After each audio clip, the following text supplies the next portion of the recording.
This is Maddie Rempe from Cleveland, Ohio, and you're listening to Barbecue Central. So to get that perfect barbecue, you use wood. Are you sure it's safe? Whatever. We put the lighter fluid on, strike the match, and... Oh, should we call the fire department? That might be a good idea. Welcome to the Barbecue Central Show, the show where we talk about all things that are important in the world of barbecue. From big-name interviews with competitors on the barbecue circuit, grill manufacturers and pit makers, to advice on cooking brisket and ribs. You'll find it all right here on the Barbecue Central Show. Your host, Greg Rempe, is a backyard barbecue and grilling fanatic and loves to talk about his passion, which many of us share together. You can learn more about barbecue and grilling by visiting the website, thebbqcentral.com. Now, let's get in the smoke. Here's your program host, Greg Rempe. Hey, gang, welcome to another edition of the Barbecue Central Show. Yeah, it's the show that talks about all things important to the world of barbecue and grilling. I'm your program host, Greg Rempe. Happy to have you aboard here on a Tuesday. We broadcast live and direct from the Rock and Roll Hall of Fame city of Cleveland, Ohio, rapidly becoming known as the barbecue capital of the North Coast. And when we're talking North Coast, I of course mean the North Coast of Cleveland. Lord knows it's no vacation destination by any stretch of the imagination. All right, here we go. Big show planned for you as always. Let me give you some contact information in case you want to jump in on the show tonight. 877-448-0433 is the number. And that's what it is. It's the number to get in touch with the show. Greg at thebbqcentralshow.com is the email address in case you want to jump in. Big first hour planned. We're going to be joined by John Markus. He happens to be an Emmy Award-winning TV producer, and he has a brand new show coming out this Saturday, Memorial Day weekend, which in essence is probably one of the best times to debut a new show if you're going to get into that type of business. This is the weekend that many people will actually roll out the grills for the first time, roll out the smokers for the first time, and get down and dirty when it comes to the world of barbecue and grilling, because those people have a season. We have no season. We're here all year round, baby. So if you're a seasonal griller, buck up, camper. So it's okay when the weather changes. Doesn't mean that the grill isn't going to work. Come on now. Get it out there. Get your charcoal and your gas. I have both. I have propane. I have gas. I have a mixture of both. I have none of many. When it's cold out, that's when the food tastes best, in my opinion. People that live in environments that have no thermogeographical change, that's not even a word, really miss out on what it's like to have a burning hot steak when it's 30 degrees below zero. Just my opinion, because I've never lived anywhere where there hasn't been a change of season. I'm very envious of those that don't have any seasonal changes, but nevertheless, John Markus will be joining us next segment, so that'll start in about 11 minutes. We'll carry him over into the third segment. So if you've always wanted to ask John a question, you can feel free to use the email address once again. That is Greg at thebbqcentralshow.com. I don't know about phone calls. I mean, we can try it out. We can see how well they mix in. Of course, I have a laundry list of things that I would like to get to myself. I think I ask pretty good questions, but we'll see how it goes. If there's one that in particular jumps up that maybe I forgot to ask, I like to think I've put in enough time, enough effort in this portion of the show to make sure I'm asking all the right questions to the most important people as they relate to the world of barbecue and grilling. So it'll be John Markus coming up in about 10 minutes from now. Also, maybe you haven't noticed, and I don't know for sure if I'm actually on or not, so anybody on the instant feedback chat can help me out here. We've gone away from Ustream for the live video, and we are now officially announcing, all video feeds from now on, OutdoorCookingChannel.com. That's right. My man Kevin Bevington of HomeBBQ.com has launched Outdoor Cooking Channel now into a number of months, and it's going very well. And as I was kind of surveying the land, Kevin and I have been doing a lot of discussion off air, and thought, Ustream is okay for what it is, but why not? I'm a brand guy. Love the branding. Make sure that I'm getting my thing out there, and I want to help people if I'm able to help anybody. But I want to help people that I believe are making a contribution to this industry that we all love so dearly. And it made more sense to me to offload Ustream altogether and jump on Kevin's bandwagon and provide some type of entertainment. And he has allowed me to do the live show here for 2 hours every Tuesday, and then Thursday, in case you miss something on the live show, you like to see the video side of things. We own, I think, like 2 hours on Thursday evenings as well. So big thank you to Kevin Bevington, for putting together Outdoor Cooking Channel. If you haven't perused the website, and a number of you are on the number of you on the website right now, see what's on demand, see some of the other shows that are coming up. A lot of people you've probably heard of already. Maybe there's some that you haven't. A lot of people I've had on this show are going to be contributing to Outdoor Cooking Channel. So make sure you peruse the whole website. And I'm happy to have Kevin. Well, I'm happy that Kevin is having me on his website. And this has to be one of the best moves ever in the form of the Barbecue Central radio show on video. I'm still not a fan of me on video. I'm still not sure exactly what the draw is to have the video camera looking in on the microphone. Birds. Damn birds. I got the door open in the back. The birds are chiming in. I'm still not quite sure what the fascination of seeing me talking into a microphone is, but if that's what you want, I'm more than happy to provide that. And I'm actually going to be upgrading the equipment starting next week to a high-definition webcam, too. So I've been doing much debating, getting a lot of counseling in that regard. So that's the first hour, along with a diatribe that I just had that didn't relate anything to do with the show. Second hour. I hope you've brought a pen, a pencil, some type of writing utensil, because Malcom Reed of the competition team called Killer Hogs, who's been on the show before, is going to break every single possible rule and give you bite-through chicken skin recipes right here on the show. What? Nobody has ever. I've done bountiful amounts of chicken roundtables, and inevitably, when I say, what's the secret to bite-through chicken skin in competition, people become ever so, dare I say, I don't know, silent in that regard. Nobody ready to step out and really give me what I want. I say, hey, how do you get through that bite-through chicken skin? Hello? Is this thing on? Hello? Yeah, that's about what I get. It's crickets. Oh, by the way, yeah, huge ups to my man Scott Nelson from Swine Assassins. You gotta love it. I mean, look at the shirt. I'm like electric all over here. Thanks to Scott Nelson. He sent that in. You send me your shirt. I wear it on the show. You get publicity. It's just that simple. It's fantastic, by the way. Anybody, maybe I'm using the applause button like crazy tonight. Did anybody notice? Where's the cough button when you need it? I don't know if anybody noticed or not, but we're all supposed to be dead by now since about 6 o'clock last Saturday evening. Hey, Robert Camp or Richard Camp. Redo your math, loser. We're all still here, and we're all happy and fat. That's right. You got to hone up. You got to kind of get a little better hold on your math there, partner.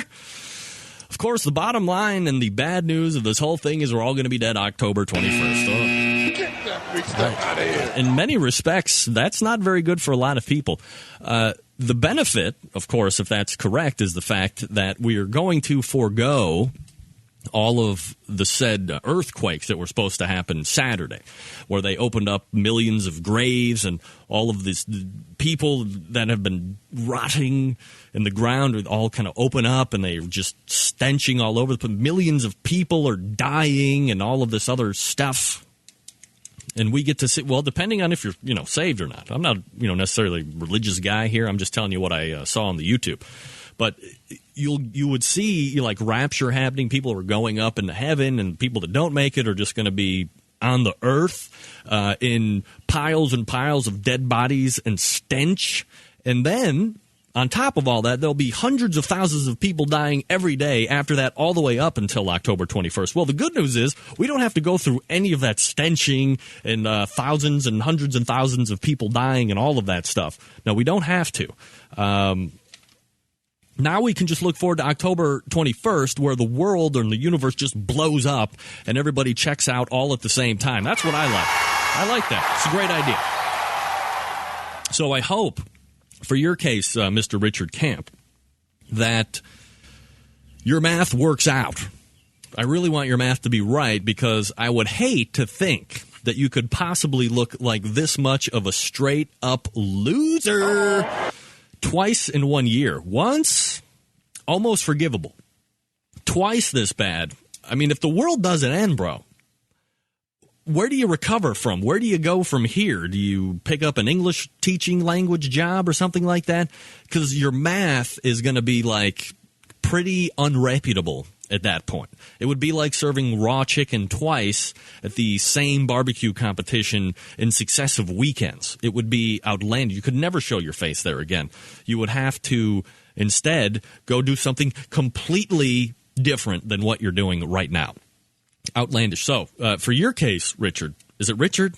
Dick Camp? I don't know. I hope your math kind of, picks up. Of course, for everybody else in the whole world, I hope you're wrong, because I would rather continue to do the show every Tuesday on the Outdoor Cooking Channel, brought to you by the Barbecue Central Radio Networks, than being dead. Because, as the great Tony Rizzo here on ESPN 850 WKNR says, it's good to be alive, baby. Think about it. It's good to be alive. What's the alternative? Well, according to Richard Camp, it's death. So, good to be alive. Great to be alive, and great to be alive with you. All right, gang, we're going to step away real quick, load up John Markus. Quick reminder about my friend Stephen DeFranco right here in the beautiful, historic downtown Willoughby, Ohio. He is a jeweler to the stars, talk show stars, barbecue competition stars. When you're making that walk down the aisle and you're styling and profiling, telling all of the other pitmasters to suck it because you just won that category, because you just won overall grand champion, you don't want to have your wrist naked. No, you don't. You want to have a awesome custom timepiece from like Phillips & Company or Bolova or Citizens Eco Drive, man. And then you can walk that aisle and style and profile. Woo! That's right, baby, just like the Nature Boy. But you got to do it one way and one way only. You have to go to the Barbecue Central Radio Network's website, scroll down, and click on the Stephen DeFranco Jeweler banner. Then, after you peruse the wide selection of watches, you call in directly to the store, ask for Steve. Say, hey, Steve! Heard about you on BCRN.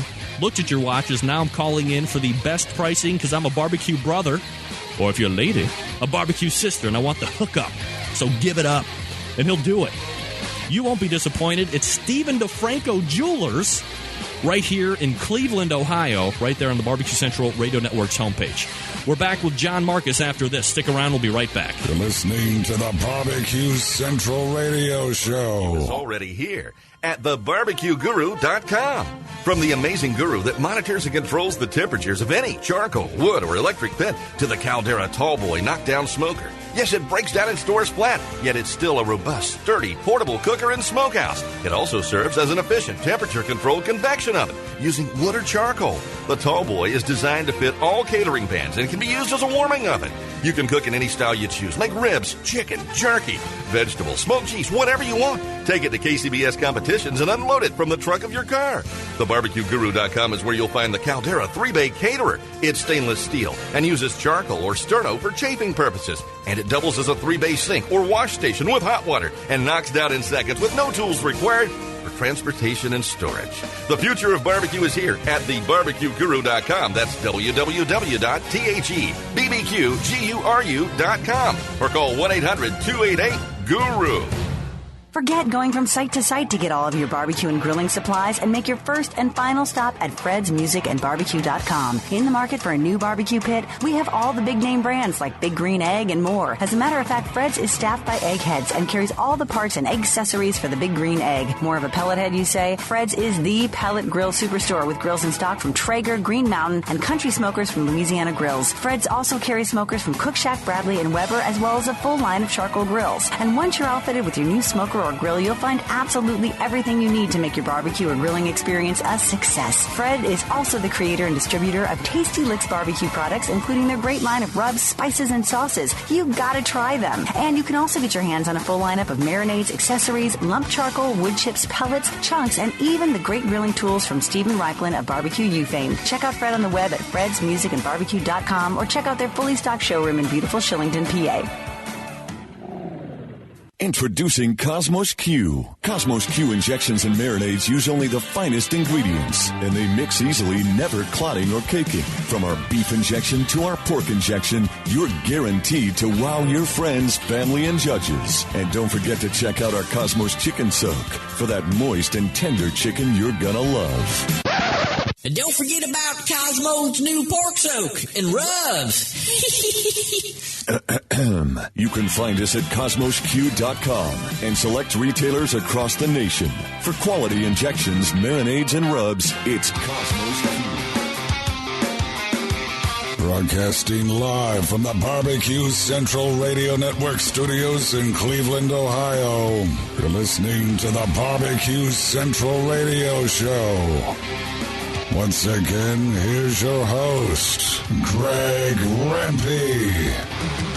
All right, welcome back. 16 past the hour. This portion of the show being brought to you by the good folks over at the Barbecue Guru, makers of automatic pit temperature control devices, not to mention a host of other products that make your barbecue and grilling life easier. Hey, by the way, they just happen to be one of the best barbecue competition cooking teams out there on the circuit. How about a reserve grand champ at last year's Jack Daniels? Thank you very little. 2 ways to find them. On the phone, 800-288-GURU. G-U-R-U, by the way. Or online, the bbqguru.com. It's the good folks over at the Barbecue Guru. Don't forget, coming up at 10:05 tonight, we have Malcolm Reed from Killer Hogs Barbecue Competition Cooking Team to give away all the secrets through bite-through chicken skin for competition, so you're going to want to stay tuned for that. But as promised, joining me now to talk about his new barbecue TV show, he's an Emmy Award-winning producer, also the pitmaster of Central Pork West. We race over to the hotline and pull up John Markus. John, how are you tonight? Greg, it's great to be here. How are you? I'm absolutely fantastic, John. Always appreciate you making time for the show, and lots to get to tonight. First things first, you have personally had, is it 4 barbecue shows now that have been on TV in some form or fashion, I believe? Is it 4? Well, the show that premieres on May 28th at 2 p.m. on CBS will be my 5th. Oh, 5th. Okay, so I'm one off. Okay. Almost 4 there. have been on. That's right. 4 have been on, so this will be the 5th one. There have been other attempts by different networks, including the one that is currently airing Sunday nights on the Food Network called Best in Smoke. Greg, is that a barbecue show? Well, I think we're going to get into that a little bit if you let me lead you. As someone yourself who has had their share of barbecue concepts hit the screen, and as someone who's an expert in the field holding, the particular subject matter at hand, but just as someone in the industry, from a professional perspective, John, what are your feelings about the Best in Smoke effort? Well, one of the things I'm grateful about for Best in Smoke by Food Network is that it makes my last barbecue show on TLC look like Citizen Kane.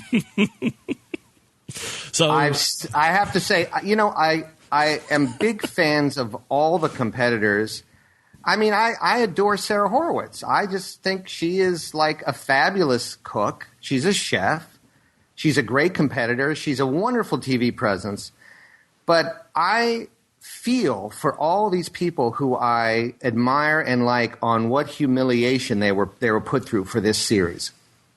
So, I mean, what goes into it? Are these people that are cast, and do things change on the fly? I had talked to Chris Lilly for about 20 minutes last week, and it seemed, well, he didn't really come out and say it. I was getting the vibe that he might have been sold one bag of goods and was given a complete other one when they showed up in New York City.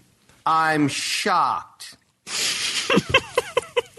that the Food Network would show so little integrity toward barbecue. Just shocked.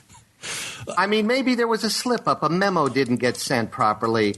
I mean, of course these people would just show nothing but great admiration for the art, the culinary practice of barbecue. Just frankly, I mean, every time I come at a TV show, and I may have my detractors and people that don't like what TLC did in its second season, certainly, but know that a love of barbecue was underneath everything we attempted to do. Have you guys ever gotten together? By you guys, I mean you and Food Network. Has there ever been a potential relationship of putting something together that has to do with barbecue between you guys, or never? Between me and Food TV? Yes. They have never approached me, and I don't have their numbers. So is it just, in your opinion, an attempt to kind of gravy train off of kind of what they're hearing about barbecue being popular and trying to throw something together on their own, almost willy-nilly? I basically think that the powers that be, the brain trust at the Food Network, got together and said, how can we combine cooking outside in bad weather with the amazing race? It's they must have thought, this barbecue stuff that Markus guy, whoever he is, it's just so boring because barbecue is like watching paint dry. We can't do that on Food TV. We're Guy Fieri's network.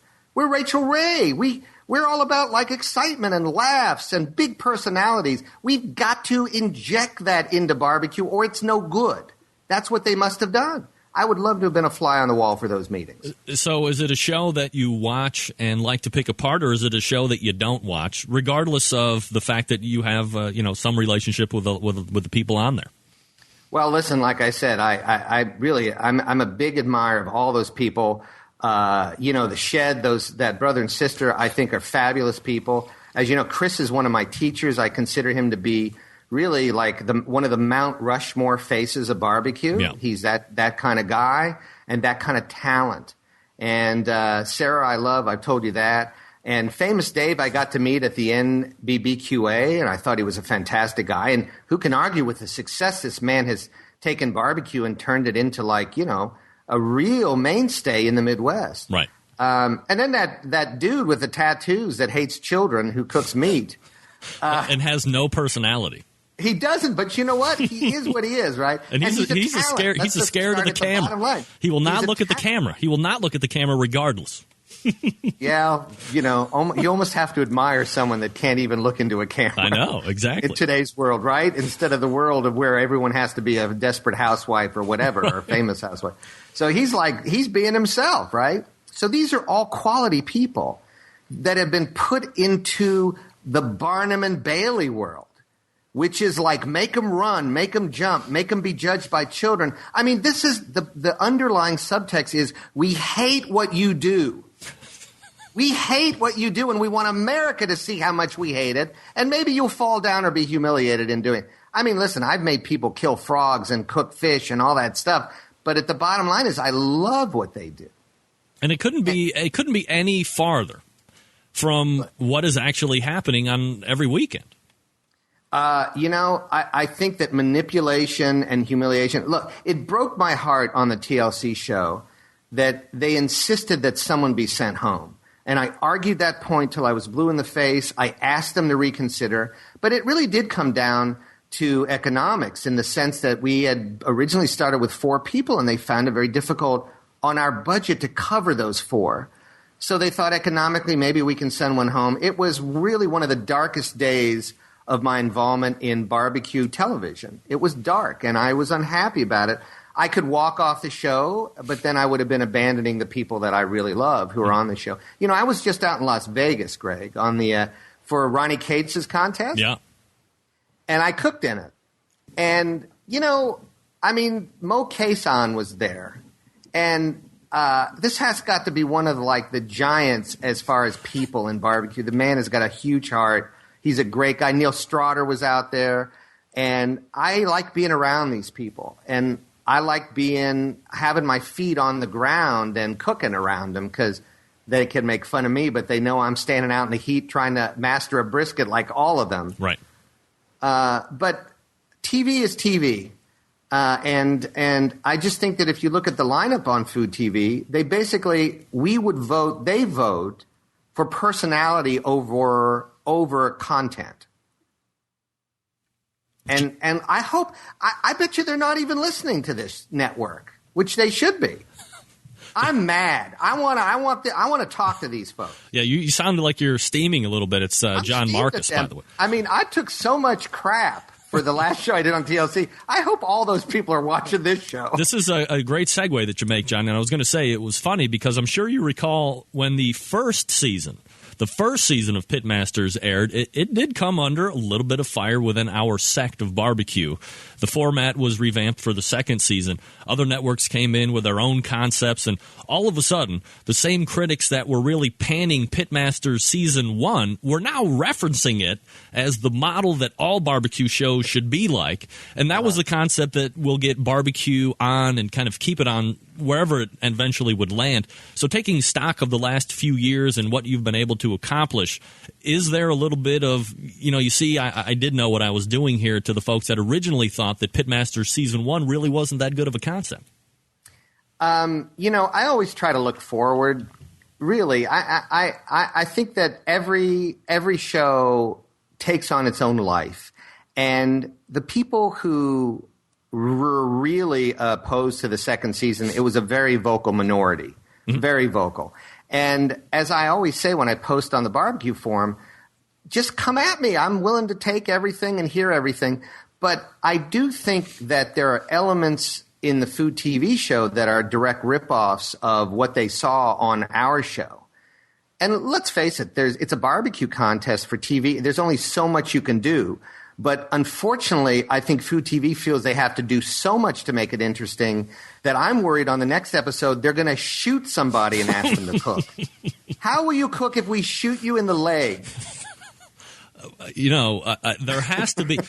This is, I'm going to diverge here just for a second here, John. And, sure, for the people that don't know John Markus, or they haven't done the IMDb and gone through your whole history, see what you've actually done. I mean, you're a guy of television. You've worked in a number of different shows, a number of different, drama and comedy and all this stuff, very accomplished. So as you see how the evolution of television has taken place. Let's, just start from the Cosby Show, for instance. Here was a sitcom. It was a black family. That was kind of, wasn't out of the ordinary at the time, but you didn't see a lot of all-black comedies that were out there about black families. A huge success. Bill Cosby, one of the premier comedic talents even to this day by far.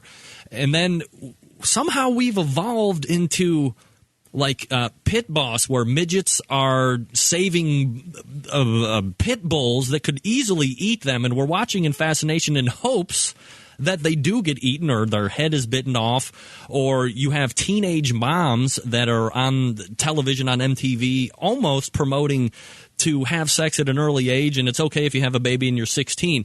Where has television gone, John? Into the toilet.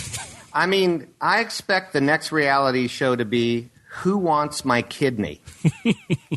Because what TV has become, and listen, I don't want to rant and rave about this like grandpa. I mean, the truth is there's some of the greatest drama now is being written. There's a golden age of drama going on. I see the bottle as half full. I mean, you've got Mad Men on AMC. You've got some really great drama. The Good Wife is a fantastic hour drama.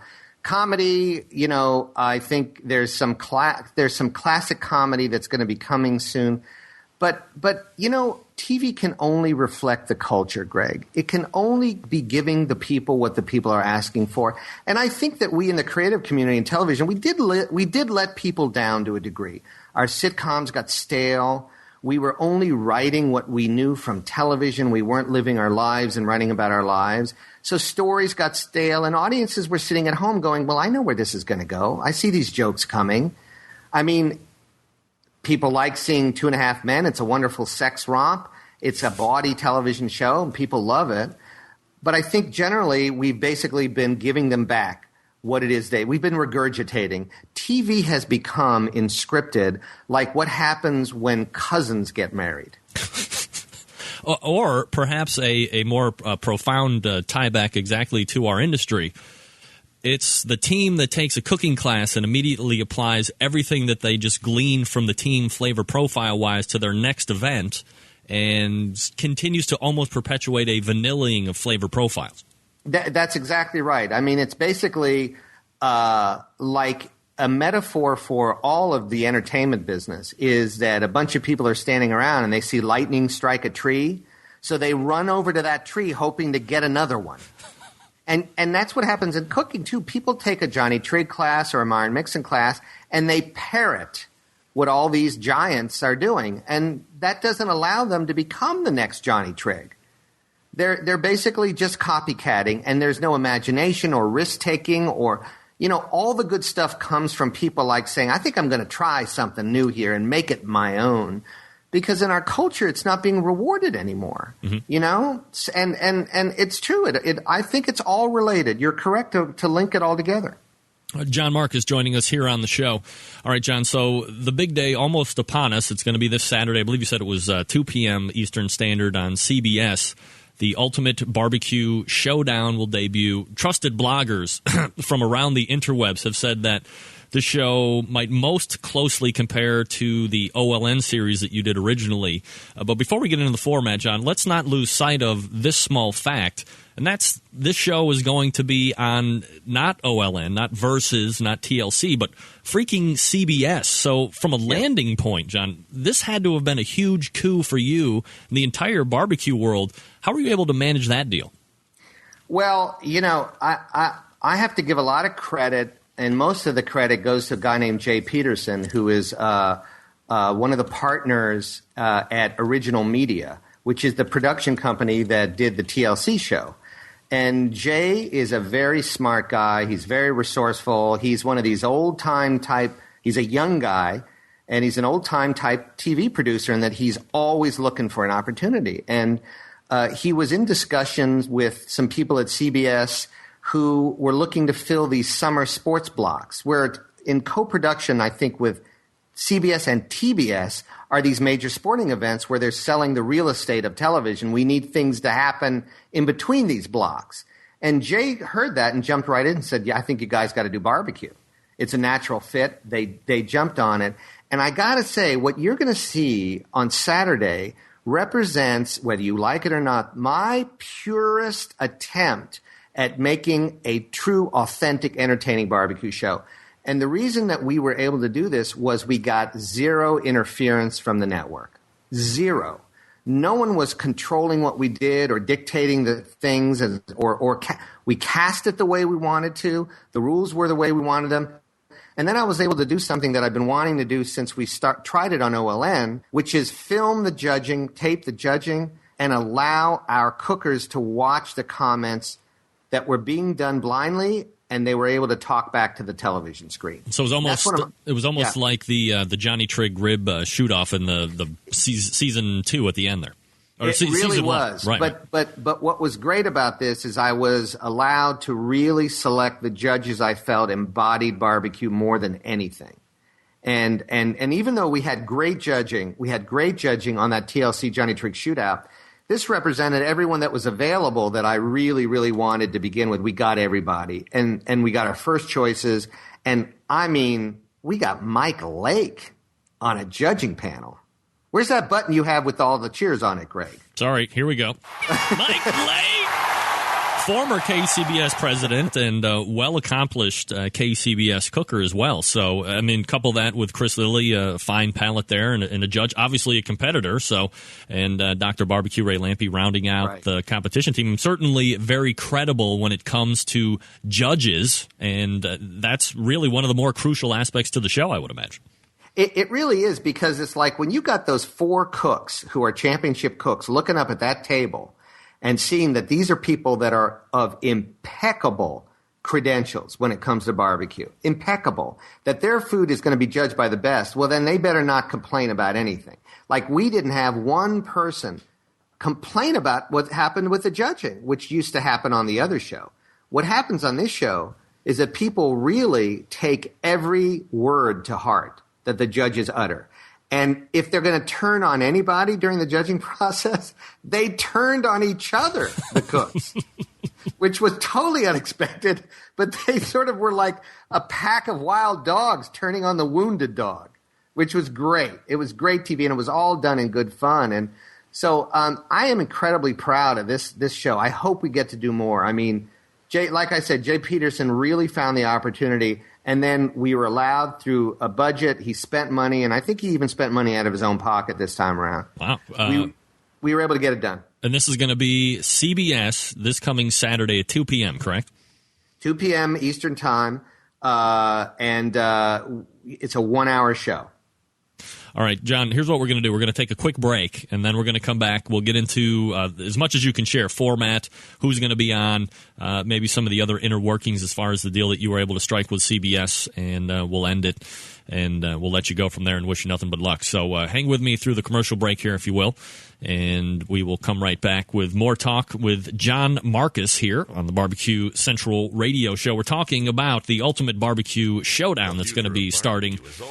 Oh, for the love of Mike. Let's try that again. We're going to be talking about the Ultimate Barbecue Showdown that'll be on 2 p.m. Eastern Standard Time this Saturday. So set your DVRs if you're not going to be there watching it. And that way, already getting a lot of instant feedback on the chat. People are going to be DVRing this one. Lots of high hopes. So John already is, the weight is already mounting for you, my friend. All right, we'll come back with more we'll come back with more from John Markus right after this. You're listening to the Barbecue Central radio show right here on the Barbecue Central radio networks.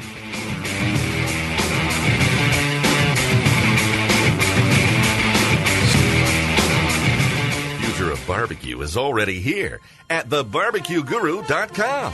From the amazing guru that monitors and controls the temperatures of any charcoal, wood, or electric pit to the Caldera Tallboy knockdown smoker. Yes, it breaks down and stores flat, yet it's still a robust, sturdy, portable cooker and smokehouse. It also serves as an efficient temperature-controlled convection oven using wood or charcoal. The Tallboy is designed to fit all catering pans and can be used as a warming oven. You can cook in any style you choose. Make ribs, chicken, jerky, vegetables, smoked cheese, whatever you want. Take it to KCBS competitions and unload it from the trunk of your car. TheBarbecueGuru.com is where you'll find the Caldera 3-Bay Caterer. It's stainless steel and uses charcoal or sterno for chafing purposes. And it doubles as a 3-bay sink or wash station with hot water and knocks down in seconds with no tools required for transportation and storage. The future of barbecue is here at thebarbecueguru.com. That's www.thebbqguru.com or call 1-800-288-GURU.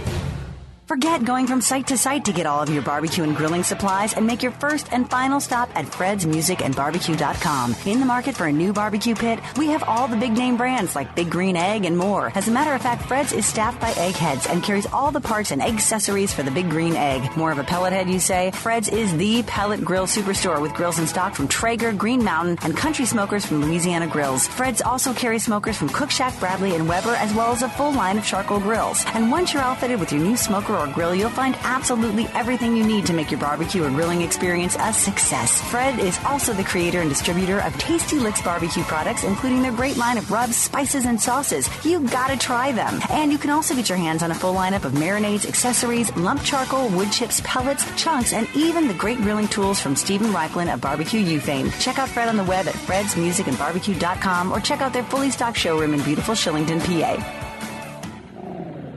Introducing Cosmos Q. Cosmos Q injections and marinades use only the finest ingredients, and they mix easily, never clotting or caking. From our beef injection to our pork injection, you're guaranteed to wow your friends, family, and judges. And don't forget to check out our Cosmos Chicken Soak for that moist and tender chicken you're gonna love.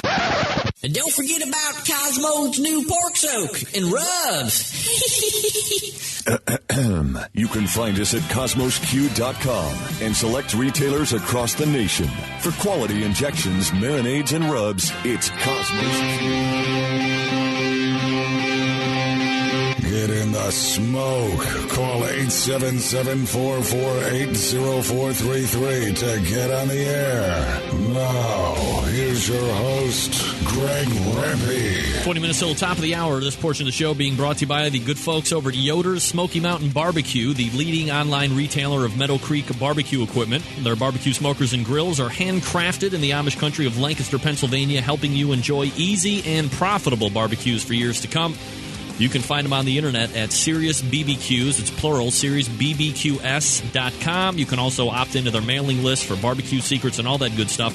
Laverne Gingrich and the good folks over at Yoder's Smoky Mountain Barbecue. Be sure to check them out if you're looking into a cooker. All right, we return with our talk of John Markus. We're talking about the Ultimate Barbecue Showdown coming on this Saturday at 2 p.m. Eastern Standard Time.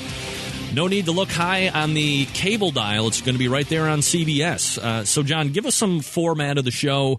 What will we be seeing this weekend? And more importantly, perhaps, who will we be watching on the television and rooting? I think I can reveal at this time on your show who our four competitors are. It's probably been listed in some of the TV guides that are out there. But basically, let's talk about the format. It was really important to me that we not overload the show, because both the great people at Kingsford who sponsor this show and the people at CBS agreed that process was a really critical part of making this show work. I was just so gratified to have them come to us and say, show people how we do this. I mean, we want them to do it in their backyard. We want to make it an accessible world. And we want to show that these people that do win money out there are doing things that anybody can learn. So we got to kind of not focus on any other things like a host or a French chef or whatever the hell. We focused on pork and meat, chicken, and we just sort of said, let's make this stuff. The format really does provide for, it's basically a KCBS contest. Although what I love is Mike Lake, who is like, to me, it's like having George Washington on the show. Mike Lake, who's, I don't know if you know this about him, he was a guy who was in special ops in the service. I didn't know that. He's the real deal. And he said to me, now listen, John, you're making one little change in these rules. We can't say that we're doing KCBS rules because there's something we're doing that's not. And I'll tell you, when that guy talks, I said, okay, would you be willing to say that it's similar to KCBS rules? And he said, yes, sir, I will do that. So, I mean, what was the rule that was holding it back from you guys being able to say that? I'm going to give this as a little tease. Let's just say I didn't want these barbecue cooks going out there and making just chicken thighs. Gotcha. How about if I say that? Gotcha. Because I think that's a crutch. And I do it too. I just did it out in Las Vegas. I ain't going to hand in a breast. I mean, we all know better than doing that. But you know what? Right. It's not right. I think that the rules should be white and dark meat. That's all I'll say. So we were doing something so close to a KCBS contest. So those folks out there in the barbecue world that are getting to watch Best in Smoke right now, I want to tell them that you're not going to come any closer to a KCBS contest than this show ever. And that's what they cook. The four competitors are, I think, like really loom large in their own way. I'll start with Big Mista's Barbecue, Neil Strotter, who I used on the other show. Yep. You know, he's gotten a lot of rankings in L.A., especially People's Choice type of awards and his street food and the stuff he does. We had him in.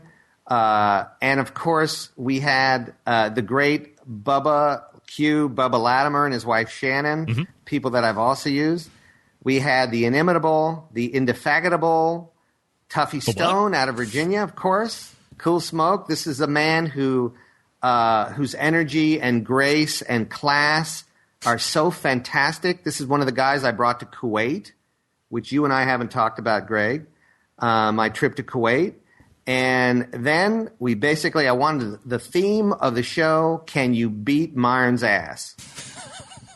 Can you beat his ass? Meaning the guy who would, can I say that, Greg? Yeah, you can say the F word too if you want. Well, I'm trying to take the high road here. Okay.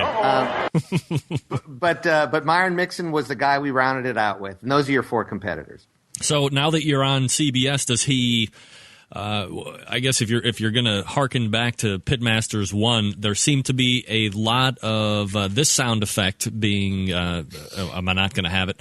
The sensor beep seemed to be flying around quite a bit on Pitmasters. We're going to see a lot of sensor beep as well on CBS show, or no? Well, the Lord giveth and the Lord taketh away. And one of the consequences of being on Saturday afternoon on a network, and believe me, you got no complaints here, was that we just needed to mind our language a little bit more. You will see, as we say in the business, some lip flap, but CBS wisely believes, and I agree with them, that a bleep, all that does is accent the bad word. So you'll just see the sound drop out. And let's just say that the person who needed the most sounds dropping out would be the man from Unadilla, Georgia. Yeah. Well, to be fair to Myron, I've had him on the show a number of times, dating before he actually got on the Pitmaster Season 1. Never, ever has dropped one swear word, maybe a damn here or there, but been nothing more than an unflappable gentleman here on this show. So I would at least anticipate he would be able to professionalize it up a little bit, just to make sure that we're keeping everybody satisfied when it comes to the FCC and all of the communications divisions that watch that stuff. Well, Myron being Myron, let's just say there were a couple of fucks that slipped out. Oh, watch out. All right. I'm not allowed to say. No, you can say that. You gave me permission. Yeah, no. But he was remarkably restrained. And listen, Myron doesn't have to resort to that, to be entertaining. He knows it. And he didn't. But because we're on the afternoon, there was a limit to the amount of dams. References to one's ass were kept to a minimum. But in spite of some supervision by the CBS standards and practices, which is really business as usual, they got to do it. Right. I mean, look at who might be at home at 2 p.m. on a Saturday watching. So I understand it. We did not lose any of the fun or joy of the show. You'll see. All right. So as we're watching the whole day progress, how long? Because TV is obviously very different than how it actually happens with raw footage. How much time is cut out? How are you able to package it together to most grab the audience's attention? Well, it's interesting is sometimes you work backwards in television, which is like original media comes to me and says, John, we have the money to do a 7-hour shoot. And I say, okay, here's the foods that we're going to be cooking. Okay. So that's how we work it. It's a question of finances sometimes. And what's important to me in any show I do is character. I'm more interested in what makes people tick than I am what they inject their butts with, Mm-hmm. I think what makes television watchable is a cast, and that you have different people represented and you have different approaches and you have a chemistry between the characters. I treat it like any sitcom that I'd cast. So basically I wanted these people squeezed together. I wanted them. I mean, I look at can I go back to Best in Smoke for 1 second, Greg? Please, by all means.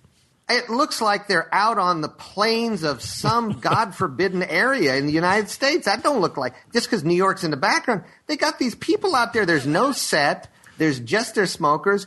I mean, I don't know where the money went on that production. It must have went into the hotel suites that the production guys stayed in. I didn't see what happened to our poor cooks. They were treated like crap, it looks like. And yet there was like stand-up refrigerators out in the middle of nowhere. What the hell was that? That is so It was weird. like, let's take people and stick them out. I mean, I'm surprised that they, didn't try to orchestrate lightning that could kill somebody on the show. Right.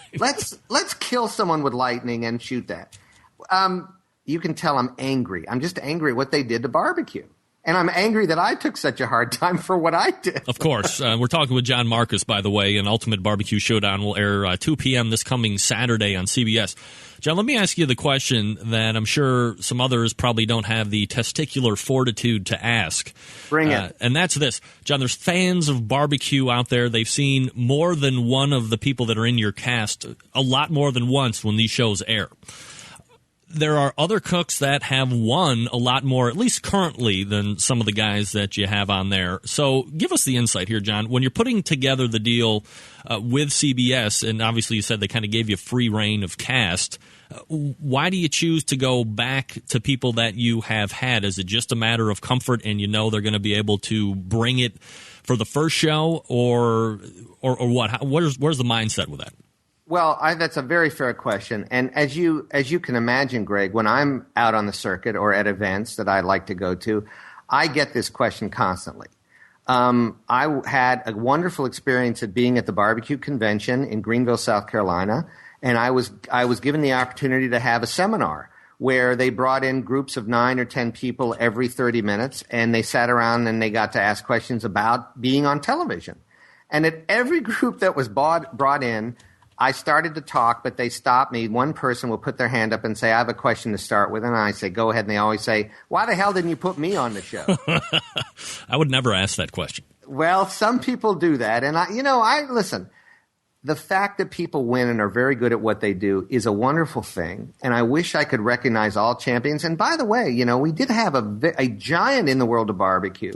We did have one of the finest pitmasters out there turn us down for TLC. Wow. And that would have been a new face and someone that everyone in the world acknowledges to be one of the best. Sure. So they turned us down based on the contract. It was their right. And maybe they made a good decision because of what happened with that second TLC show. Who knows? But so to those people who tell me that, I will say right back to you, give me a great audition tape. That's the least you can do for me. I know you cook well. I know you're a champion. But show me that you need to be on my show. It's fair. This is not a democracy. This has got to be where we put the people that are best on. Now, were there repeats on the show? Of course, I had to dip right into my cast, back into my normal cast of characters. And the reason for that, Greg, is that we had 21 days from the day we got a green light to get this show done. Wow. And I had no choice. We actually went to a couple of people first that were clearly still under the TLC contract. We didn't want to get in trouble again. So we had contractual issues with TLC. People that got into the finals on a TLC show were still under contract. We didn't want to rock the boat. Right. So what you saw on my show were the best of the best that were my go-to people that I had no other time to audition other people. If I get another one, and I'm hoping people watching the numbers that we will get a show that gets shot for our Labor Day weekend, I promise to reach out there if you guys go back to me with something that tells me, put me on your show and that I agree with you. All right, 2 follow-up questions. One, so is this kind of what we're going to see Saturday? Is this kind of like a pilot where there have been some type of benchmarks or metrics that CBS has set forward to you saying you have to hit these in order to get some type of reorder? Well, let's put it this way. It's called show business, Greg. Right. and it is a business. And if we tank, why would CBS want to spend, a few $100,000 doing another one? I'm with them. Let us prove our mettle. Let's show people that we deserve to be on. And I'm going to the barbecue community and think about whatever I do the way you do. I'm saying what you're going to see on Saturday is the most authentic, honorable representation of barbecue I think you will have ever seen on TV. And you're going to see it on network TV. This is going to be the most people who have ever watched a barbecue contest on television. The second follow-up question, as you posed one back to me, show me why you need to be on your show. What makes for a good audition tape? I'm not obviously asking you to spell out what people should be doing like you do in cooking classes, but as you're watching audition tapes, what stands out to you? Hello. It's a good question, and I don't want to give advice that's going to make people all do the same thing. So that's what my pause is. Usually I can rush in with an answer to anything, and I took a pause there for a second. So what I want to say to those who want to be on the show, what seems to work for me is somebody who is themselves. Like they're not out there trying to be a used car salesman. Mm-hmm. I mean, there are a couple of people that are really good at like that kind of talk, and I'm not going to name names, but I put them on TV because they're hilarious and they're good at it. But find out, talk to your wife or your girlfriend or your husband and find out, what are the qualities you like about me? And if the person says nothing, then find another girlfriend. Right. But what makes you you? What is and how does it manifest itself in your approach to cooking? You know, like, why is it that somebody in America would look up at their TV set and say, you know what, I'm going to watch this person for a little bit longer. Show your joy, show your skill, show your presence. Give us a reason that, like, if we were walking along a county fair, that what wares you had in your booth, we'd stop and look at. So it's safe to say, John, that the people that are barbecue diehards, in your estimation, for what you're telling me, from what I'm able to tie back to what you have said currently using my extravagant salesman techniques, that this show will be right up our alley, will be the most authentic show that we have ever seen that has to do with competition barbecue on television. Listen, I'm making that point. I'm sticking my neck out to say that. I'm not trying to sell it because really the truth is it is what it is. It's all edited. It's all locked in. Right. I can tell you that I've seen this cut now 5 times. There's a guy named Jordan Malari who was our he was not our line producer. He was our showrunner. He was the guy. And he was on board with us on TLC Pitmasters. I want to really give a tip of the hat to this guy. It was his first show running position, and he really rose to the occasion. What he was able to do is, from his familiarity with the world, based on his work on the other TLC shows, he was one of the producers on those other shows. He went in like gangbusters, and he knew what he had to get. I have to tell you that all I know is you're going to laugh at this show, and you're going to find out like a couple of tips. You're going to see all these people at their best and their finest. And then you're going to see barbecue judging like you've never seen it before. This really, to me, represented like the real emotion of being judged. The real feeling of having your hard work and your hours standing over that pit being like called onto the carpet in a way that was real. This is not Chopped, which is a show that if I watch it, I actually do have a rash the next day. This is a show that's about people judging meat in a way that's authentic. And listen, all the people involved with these shows are talents and good cooks and stuff. They're forced to do things that I just think are overly dramatic and don't show humor and don't show character. And that's what this show's about. John Markus joining us here on the show, talking about his upcoming show Saturday at 2 p.m. Eastern Standard Time on CBS, The Ultimate Barbecue Showdown. John, perhaps an even more important question than the one I just asked for, the barbecue sect. Will the casual CBS viewer like this show when they happen upon it this coming Saturday? And that has to be kind of like a demo that CBS wants to grab with somebody that's there watching CBS at 2 p.m. I think we all know that while the barbecue lovers are very vocal about what they like and obviously what they don't like, we make up a very minute fraction of the viewing audience. So that's right. I mean, is this show going to appeal to, like, my wife, for instance, who just likes to eat what I make but has no interest in barbecue whatsoever? I certainly am not going to be arrogant enough to say who's going to like this because, I mean, no one knows. That's the beauty of putting stuff out there. Nobody knows. That was what the great screenwriter William Goldman said about Hollywood. Nobody knows. But what I will say is this. Let's say let's say we're in between a golf event and what's on these Saturday? What sports events are on, Greg? What might we be sandwiched in between there? Could be baseball, could be maybe I don't know if the playoffs probably won't be during the day, but it could be baseball game.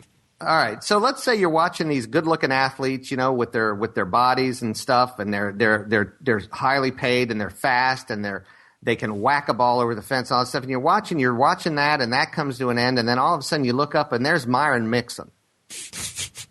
And you're saying, why is this guy on TV? You don't know barbecue. And Myron, you don't know Myron. You go, well, why is this guy with the beard and the swagger standing in front of a big black device just belching smoke, talking about how he's the best in the world? I think you're going to watch it. If you don't know this guy and if you don't know Tuffy Stone, then you're going to go, well, wait a minute. What's a skinny guy doing cooking barbecue? And you're going to probably watch it. And you're going to say, well, what? You're going to look at that Jambo pit and go, why does that look like a race car? I think that there is something that's really kind of – listen, I had no idea what barbecue was until 10 years ago when I started getting into it.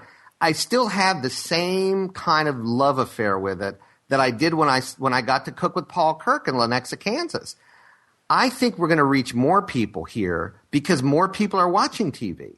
And I think it's packaged in a way that is friendly and accessible and celebrates barbecue as an American artisanal art form. And that's what this show does. This particular episode isn't out to eliminate people, isn't out to really show what's negative about their personality. We're out to show what people adore, and we're also out to show there's a great deal of camaraderie in this sport.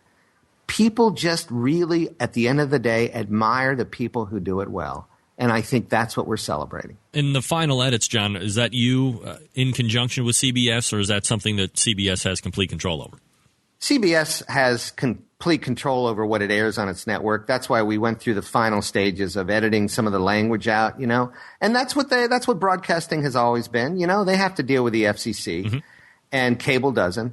So it is, at the end of the day, I mean, I could go, or Jay Peterson could go to the network and argue till we're blue in the face and say, we need one more dam, or can't we let Myron talk about his ass just once and how he's squeezing it? And they're going to say, no, you shouldn't do that. And we go, okay. But it's not going to cost the show its character or its charm. I think it's all still there. All right. Last question here, John, before I let you go. And this might be a little bit more in depth than most people would want, but I like barbecue. I like competition, and I'm not a competition barbecue cook by any stretch of the imagination. Not even by any stretch. I'm just not. I really have no interest in ever competing in a competition. I have conspiracy theories about it all that I could bore you to death with off air. But the bottom line is I like to do it in my backyard, and this makes me feel like I am a sports talk radio show host, but I'm covering something completely different that nobody else covers, and I like it, and I'm making relationships out of this. So I want to see barbecue obviously grow in general, and I also want to see competition barbecue continue to grow because that also gives me something to talk about each and every week. But when barbecue and TV are mentioned, and it would seem to most people that you are kind of the beginning and the end of this concept, if it's going to kind of pass or fail. You're a pit master for a competition team. You really do have the like and the passion for what competition barbecue really is. But when it comes down to TV, there seems to be, and maybe it starts to change Saturday, but there's always been a big divergence from what the competition circuit does every weekend and what makes it to air on broadcast channels. So, let me ask you this. Regardless of how many times you get it on television, is there a possibility in your wildest fascinations, or maybe it's not even that far-reaching, that there could be a channel like I now have video on the Outdoor Cooking channel? Do you see legs for something like that where it's all kind of under the barbecue umbrella? Or ultimately, are we going to have to just come to the goddamn realization that no matter how much we love it live and in person in the weekend, it's just never going to be exciting enough to get on television and get legs and run with it? Well, Greg, I almost think you answered your own question there, but let me say this. I'd say the competition barbecue world has a greater chance to catch on than curling. But that's an Olympic sport. But it's only there every 4 years because it's curling. It's brooms and ice and a giant disc. And there's a lot of people out there that probably sit at home in their underwear and get very stimulated watching this. Right. Who doesn't? I would say, okay, if there could be people that are shirtless doing this, it might even do a little better. But I do think that one of the great things about the internet and the coming age of information and the coming age of, of media transformation, I think that there is a great possibility that someone could say, I'm going to put on the internet an all barbecue competition world where my cameras go. But the problem is, who's going to pay for this? Mm-hmm. It's travel. You got to put your. It might not be a union gig, but the camera guys have to stay in a hotel room. Who's going to put up the money? And as of yet, I don't quite think we're there. But the good news is that all this equipment is getting smaller, and the internet is getting to be a wider band of possible information. And I don't think it's ever going to exist on broadcast. It just won't. It's like broadcast is going to be where you go to see the freak show. Mm-hmm. At the end of the day, we want freaks. We want rubbernecking. We want to be that 48-car pileup on the roadway that we slow down to watch. It's just a natural and nasty kind of comment on our culture. But there's a new world out there of the internet, and I kind of think it's sort of appropriate. It's like there's a lot of people that might sit down and watch it. The problem is, as you know, competition barbecue is 94% downtime. Right. Is someone going to sit at home and say, I can't wait to see Johnny Trigg adjust his smoker? But couldn't the same argument, John, be made for this golf or bowling or NASCAR? I mean, what the hell is happening? They're driving 500 miles and they're making all left-hand turns. And as much as we're waiting to see, who's injecting what into a brisket or a butt, the same amount of people that are watching NASCAR hoping that one left turn out of corner 3 entails a 28-car pileup. And that's the only reason people watch NASCAR on television. That's right. And I agree with you, Greg. And then the only reason people might watch bowling is for someone to score a perfect game. Right? Well, I don't know anybody that watches bowling. And we know how often that happens, right. But people will watch. Now, in barbecue, who's going to want to say, will that brisket get all 9s?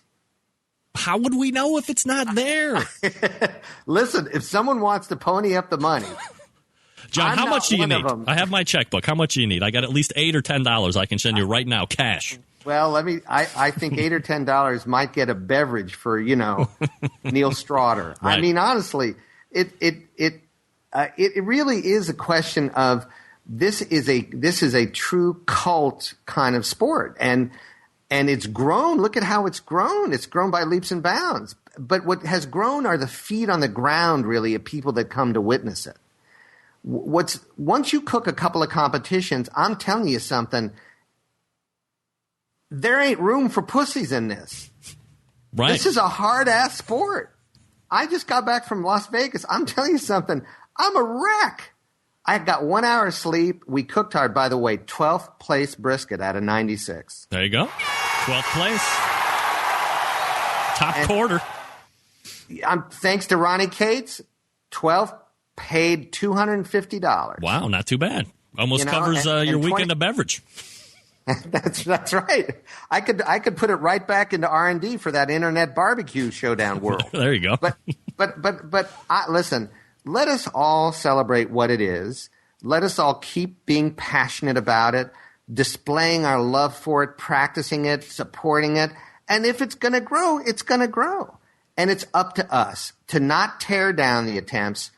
We've got to support everything about barbecue except Best in Smoke. I was just going to say that. There you go. Had to end it on that. It's John Markus. You're going to see his show coming up this Saturday at 2 p.m. Eastern Standard Time on CBS, The Ultimate Barbecue Showdown.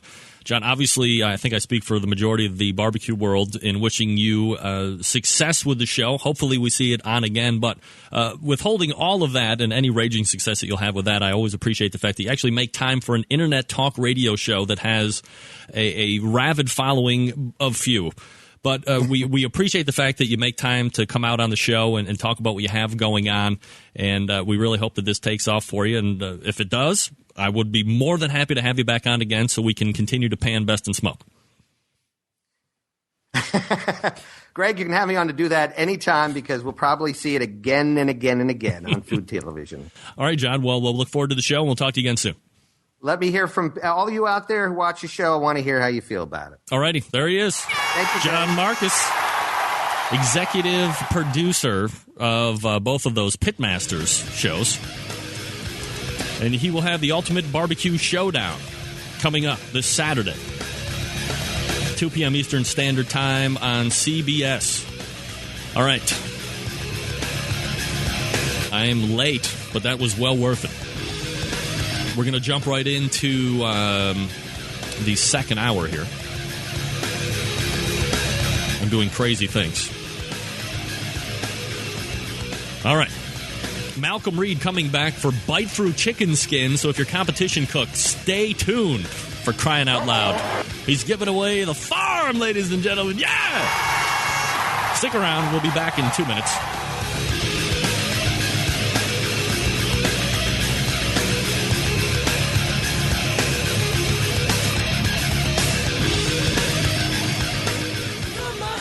from my hand. Why don't people understand my intention? Happy to have you aboard here for the Really Big Barbecue Show. We cook because we have to, and we grill because we want to. Fine, how's it going? You have a great show. I'm a big fan. So what seems to be the problem here? This man looks like he's dead, and he's in the crackle. Charbono! It's all about the Charbono, dude! Succulent fish. What? He ate 54 wieners. But listen, Lavernia, shake a face. I'm shaking like a dog shit peach seeds. You could use it to fight off creeping marauders looking to take your steaks off your grills. I just like being anywhere with Junior, Senior, and Diva. Sounds like a whole lot of the movie. Wow. Yeah, really. Keep it hot, keep it clean, keep it lubricated. We have top men working on it right now. Top men. All right, just like that, we're back for the second hour. Getting ready to chase down Malcolm Reed. See what we can come up with here. He's going to be giving away the farm, ladies and gentlemen. When it comes to bite-through chicken skin, he is a competition cook extraordinaire. He has been on the show once before talking about the wiles of MBN. Memphis Barbecue Network, that's where he competes, also does KCBS. And I saw a newsletter that he sent out a little while ago, and he was giving away the farm. I've said it 10 times. He's giving away the farm when it comes to chicken skin. So I wanted to have him immediately. Holy crying out loud. Are you kidding me? Let me go manual on this bad boy. I had to go and see if I couldn't raise him up to see if he wanted to come on this show. And almost, in a way, let's go ahead and race over to the hotline. Welcome in Malcolm Reed from Killer Hogs. Malcolm, how are you? Hey, Greg, I'm good. How are you? Good. I apologize for the delay, Malcolm, but John Markus just wouldn't shut the fuck up. So I had to chase him off as quickly as I possibly could to get you on here. And we're happy to have you. And I guess, Malcolm, if it's all right with you, before we start with the bite-through chicken stuff, and we can almost kind of treat this as just a one-on-one round table for competition chicken, and I've done it a number of times with some of the top chicken cooks out there in the country over the last couple of years, and inevitably, when we get into process, and especially when I bring up bite-through chicken skin, I get crickets. People just clam up and they skirt around the issue and nobody wants to bring it. So as soon as I read your thing, I was like, man, we got to get Malcolm up here. He's not afraid to write it, so hopefully he's not afraid to say it. And you certainly weren't. We were able to put this together here tonight. Malcolm, before we go on, can I take a phone call? Do you mind? Yeah, go ahead, Greg. All right. Area code 425. You're on the Barbecue Central Radio Networks. Also, Malcolm Reed joining us here. Go ahead and name and where you're calling from. Linwood, Washington. Who is this? Michael Stevenson. Michael, how are you tonight? Great. Good. What can I do for you? Greg's doing a show right now, and he said to call in, and you were going to ask questions to win something. Where are you listening to, brother? We're live here tonight. Yeah. I'm watching the show on the Outdoor Cooking Channel. That's right. And we're talking with Malcolm Reed from Killer Hogs. Malcolm, sorry about that. That's no problem. We were having no four-segment free-for-all right now, Michael, but we will at the end of the show, so just hang tight, buddy. Hang through it, and we'll get there. Malcolm, for the people that aren't familiar with who you are and Killer Hogs, little background briefly about how you got into the whole barbecue thing, and then we'll get into the actual chicken discussion here in just a minute. Yeah, well, Greg. Well, we kind of pretty much started out as a backyard patio type team here at our local contest in South Haven where I live. They've been having the South Haven Spring Fest contest for as long as I can remember, and it was just a group of guys that we thought we'd go out and have a good time and throw our hat in the ring, and of course we didn't do too well. We drank a lot more beer than we did cook good meat, but the years went on and we just kind of started working, got lucky, and won a few trophies here and there, and me and my brother kind of took it over and got pretty serious about it here. And I guess for the past 10, 11 years, we've been cooking and mainly an NBN circuit, but we've been throwing our hat into KCBS too and working on different techniques. And That's kind of the direction I'm going now. I was searching too, like everyone else, for the right way to do stuff, and you always run into a brick wall, and so as I kind of figured it out, I said, you know what, I'm just going to go ahead and throw it out there, and then try to level the playing field. Not only that, it just it brings new people into the sport. I feel like if we don't help people out, we got a good chance that, these competitions might go away, and just helping people out, I think it'll bring new people in, and it's just good for everybody. And you do Memphis Barbecue Networking, but you're also getting into KCBS as well then, too. Yes. Last year, we tried to do about 6 KCBS contests. We do about 12 a year total, and I'm trying to equal them out. So that's kind of the way I'm going. We'll be doing KCBS for the next couple months now until probably the fall. We'll be doing MBN Invitational and a big one at a casino down here locally in Tunica. Malcolm Reed joining us here on the show. His website, by the way, in case you want to check them out, see what they're all about, killerhogs.com. All right, so let's go ahead. We'll start with this whole chicken kind of uncovering of a bite-through chicken skin. So what do you cook on first and foremost, Malcolm? Well, I have several different cookers, just like all the barbecue cooks. But I do my chicken mainly. I was doing it on a backwoods party, and I like it just because I can crank the heat up on it real easy. I have Old Hickory CTO, and it does fine on it too. But I've just had better luck with that backwoods party for doing the KCBS thighs. All right, and obviously you're using charcoal to fire that in wood chunks. Do you use briquettes or do you use lump charcoal?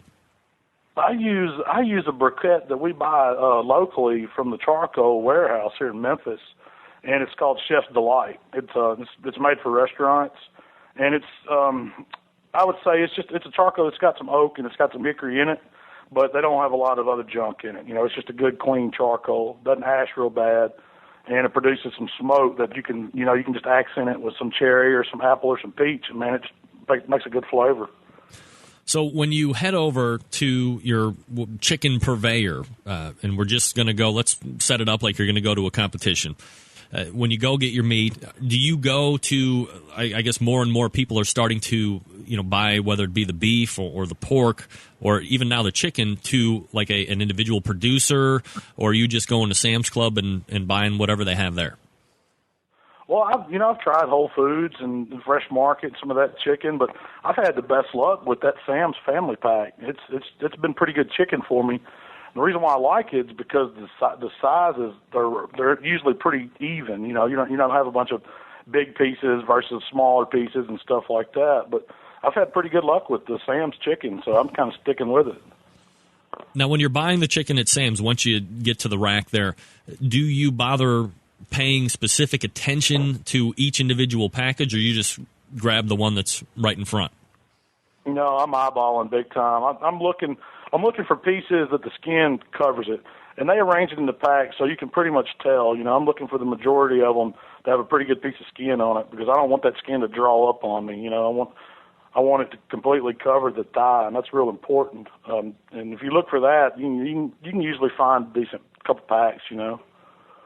So when you're looking at the meat, are you looking for a specific color to the skin? I've had more than a handful of competition cooks on saying that the skin has to be white and they don't want there to be any yellowing or anything like that. What are you looking for specifically in skin, or does it not matter that much to you, aside from if it's just covering the thigh or not?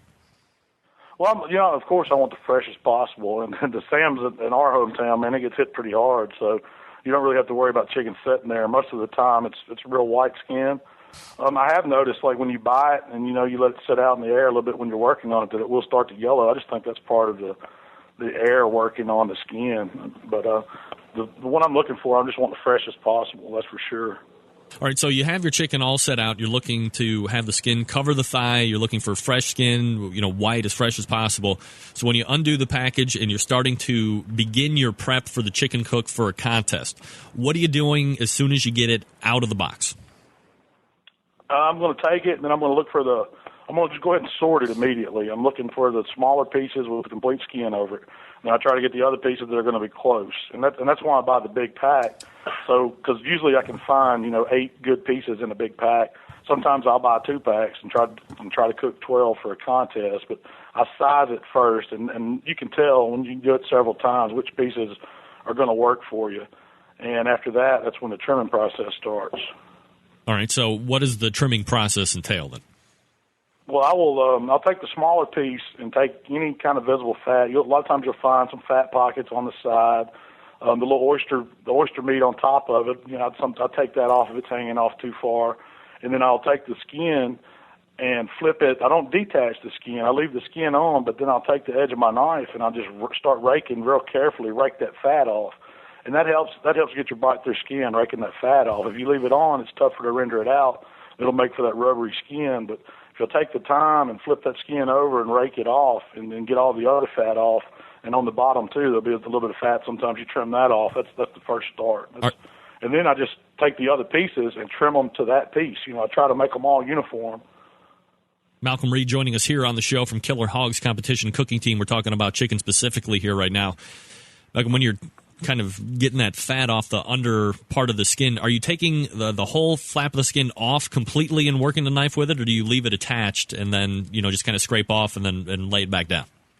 No, I don't detach. I leave it on. I leave it on the thigh, and then just rake from where it's attached back, and that usually sticks. I have taken it off before. It just seems to do better if you leave it attached. You don't have to worry about drawing up as much. So after you get the fat and all that initial trimming process done, everything's all evened up. What's next in the prep process? We're going to go ahead and wash them up and get everything cleaned up, and then I just do a brine on them. And it's not a real, it's not a real secret on my brine. Of course, I use some Italian dressing, but I throw some rub in there, I throw some salt in there, a little sugar in there, and water. And that's, it's a pretty simple brine. And I just let them soak in a Ziploc bag until I'm getting ready to cook them the next day at a contest, which usually starts around 7 o'clock. I start getting ready to fire up my chicken. Have you ever injected chicken thighs at all? I haven't really played with that. I'm one of the ones that cooks them in butter. I don't do them in the pans. I do them, I do it in a pan, but it's like the half-size aluminum pan. And I'll make me a little butter bath with some of the rub in it that I'm using, just trying to keep those same flavors going. And I just think that butter, cooking them in that, it soaks it up in the meat and it makes it real tender. I've never really practiced injecting it in it. I don't know how well it'd hold it, but I think if you cook it in that butter, it really adds a lot of flavor. When you're done marinating it, before it goes on the cooker, do you apply rub to it at all? Yes, that's when I put my competition rub on it, and I'll flip the skin back a little, put a little on the underside, then put a little bit on the top. But I really want to concentrate on the underneath of the thigh, because that's the first thing that judge is going to taste when it hits their mouth. They're taking a bite of it, skin up, and that bottom is where their tongue is, and that's where they're hitting the flavor. And you can really pack on some punch right there. Now, is the rub that you're using something that you're making at home, and it's your secret competition rub, or are you using some other manufactured rub at competition? No, I'm using one we make. We've been making it for a while, and we've been putting it out and selling a little bit of it to some people and had some pretty good luck. I'm getting reorders on it, so I guess people are liking it. But it's a sweet, it's kind of not a real sweet rub, but it's not too salty either, and it's got a little punch, a little back end heat, and it has some other herbs and stuff in it that really stick out. It's unique. It's great for chicken, ribs, pork, and beef. It goes on all of it, and it's been doing really well for us. So after you get it, I'm sorry, go ahead. I was going to say, we call it the barbecue rub, period. It's the only one you'll need.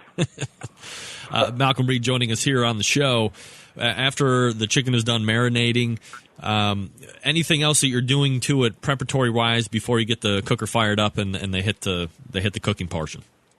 No, that's pretty much it. Once you get it trimmed, that's the worst part about chicken. The whole cook process is pretty straightforward. But once you get it trimmed and marinated, that's about all I do to it, and I take it back out. And when I'm firing it up, I bring it out and kind of shake the marinade off. I don't wipe it off. I take it out of it and let it drip pretty good, and then get it seasoned up and let it sit there and come up in temperature a little bit because it's been on ice. And then when the fire's on, I'll have my butter in a pan with a little rub in it, and I'll just go straight to the pan with it. All right, so you get the cooker fired up. You add whatever. What type of wood do you like to use on chicken for smoke flavor? I've been using cherry. We've had real good luck with it, and we've got a real good supply. And I just like I like the sweetness and the mildness of it. It's not too hard on anything with the charcoal that I'm using. And you're putting it in a pan. So I guess for the people that aren't aware exactly what you mean by that, you're not taking what you've marinated and just sticking them right on the grates. These are going into aluminum pan, and do you have butter melted in it already, and it's just going to start swimming in it? Right. It's I call it a butter bath, and the trick is you don't want the butter to cover the thighs. You want them just to kind of bathe in it when it comes kind of halfway up. So I found about a stick and a half, or about half of the Magic Blue bottle, people like to call it. Wow. That if you go ahead and squirt that in the pan and then put a little rub in it and let that sit in the smoker while you're getting it up to temp, it'll be perfect for your thighs when it comes time to drop them down in it. And how many are you putting in a half pan? I usually get about 8. If I'm doing a contest, I'm doing 12 pieces, I'll do 6 and 6, but sometimes I'll just do 8. And we're looking like a stick, or did you say half a bottle or a whole bottle of the parquet? That's about a half usually. Wow. It doesn't take a whole. I mean, you don't want to get too much. Believe me, that butter when it thins down and you get the more chicken you put in there, the more it's going to make it come up on the thigh, and you don't want it to cover them because that's where you're trying to render that skin down. You're wanting that butter to flavor from the bottom up, and you're wanting the skin to go ahead and render out on top. When you put them in the pan initially to go in the cooker, skin side down, skin side up? They go skin side up. Do you flip them over at some point?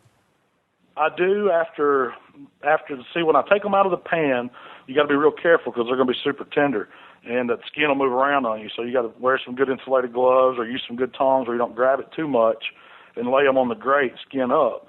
And then I'll let them go about 30 minutes, and then they'll go skin down. And then they'll go another 30 minutes, and then it's time to glaze, and you're done chicken.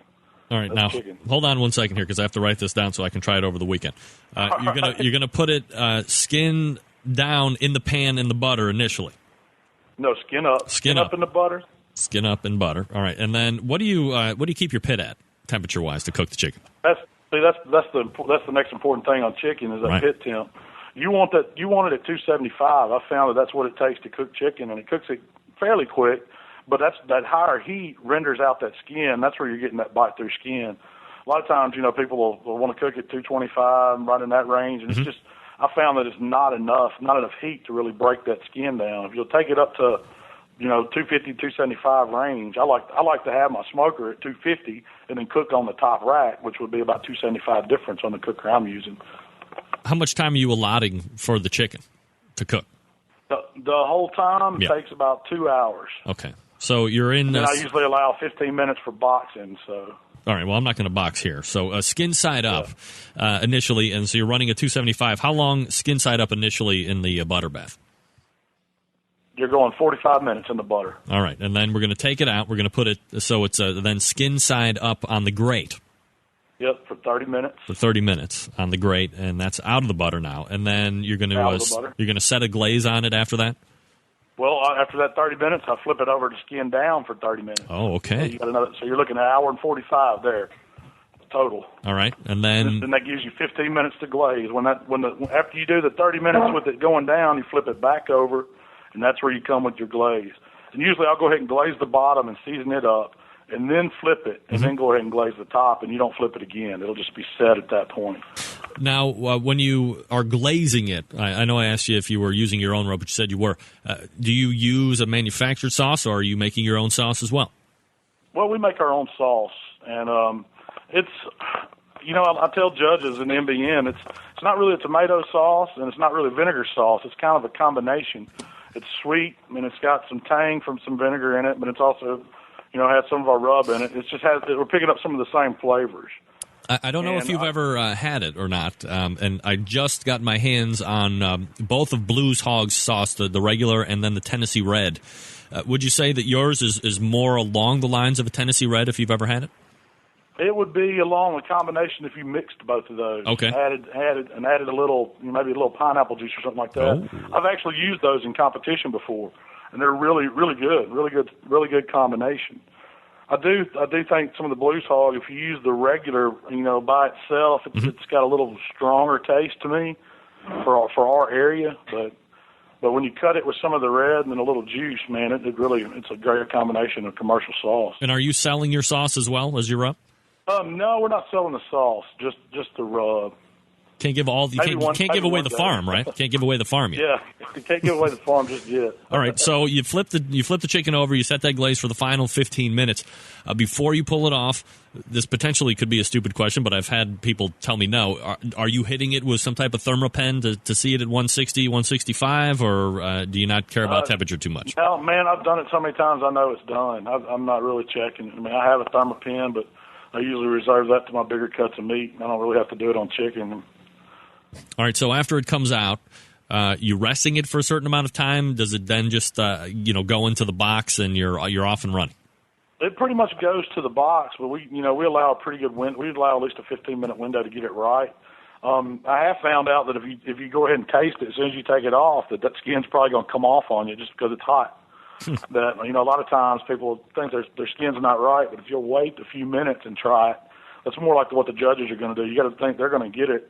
When the window opens up, they still have to get the boxes out to the table, and they have to open them up and let the judges judge them. So you're getting a pretty good hold time. It's going to cool down a lot, and that's the kind of feel we're going for. We don't really cook for the hot quality meat because a lot of times the judge ain't going to taste it like that. You've got to think about that sitting process, and that's where your flavors are going to stand. You have to try your product after it's been rested a while to kind of judge what they're actually going to taste. Yeah, I was just going to say that because I think a couple months ago I had Melissa Cookson on from Yazoo's Delta Q, and we were talking about flavors and profiles, and she made it a point to say when they're doing testing and when they're thinking about changing something with their profile, when they cook the food, they let it cool down. They're actually seasoning the meat to taste how it would. Almost not cold, but not screaming hot like it comes off the grill, because that's how a judge is going to taste it.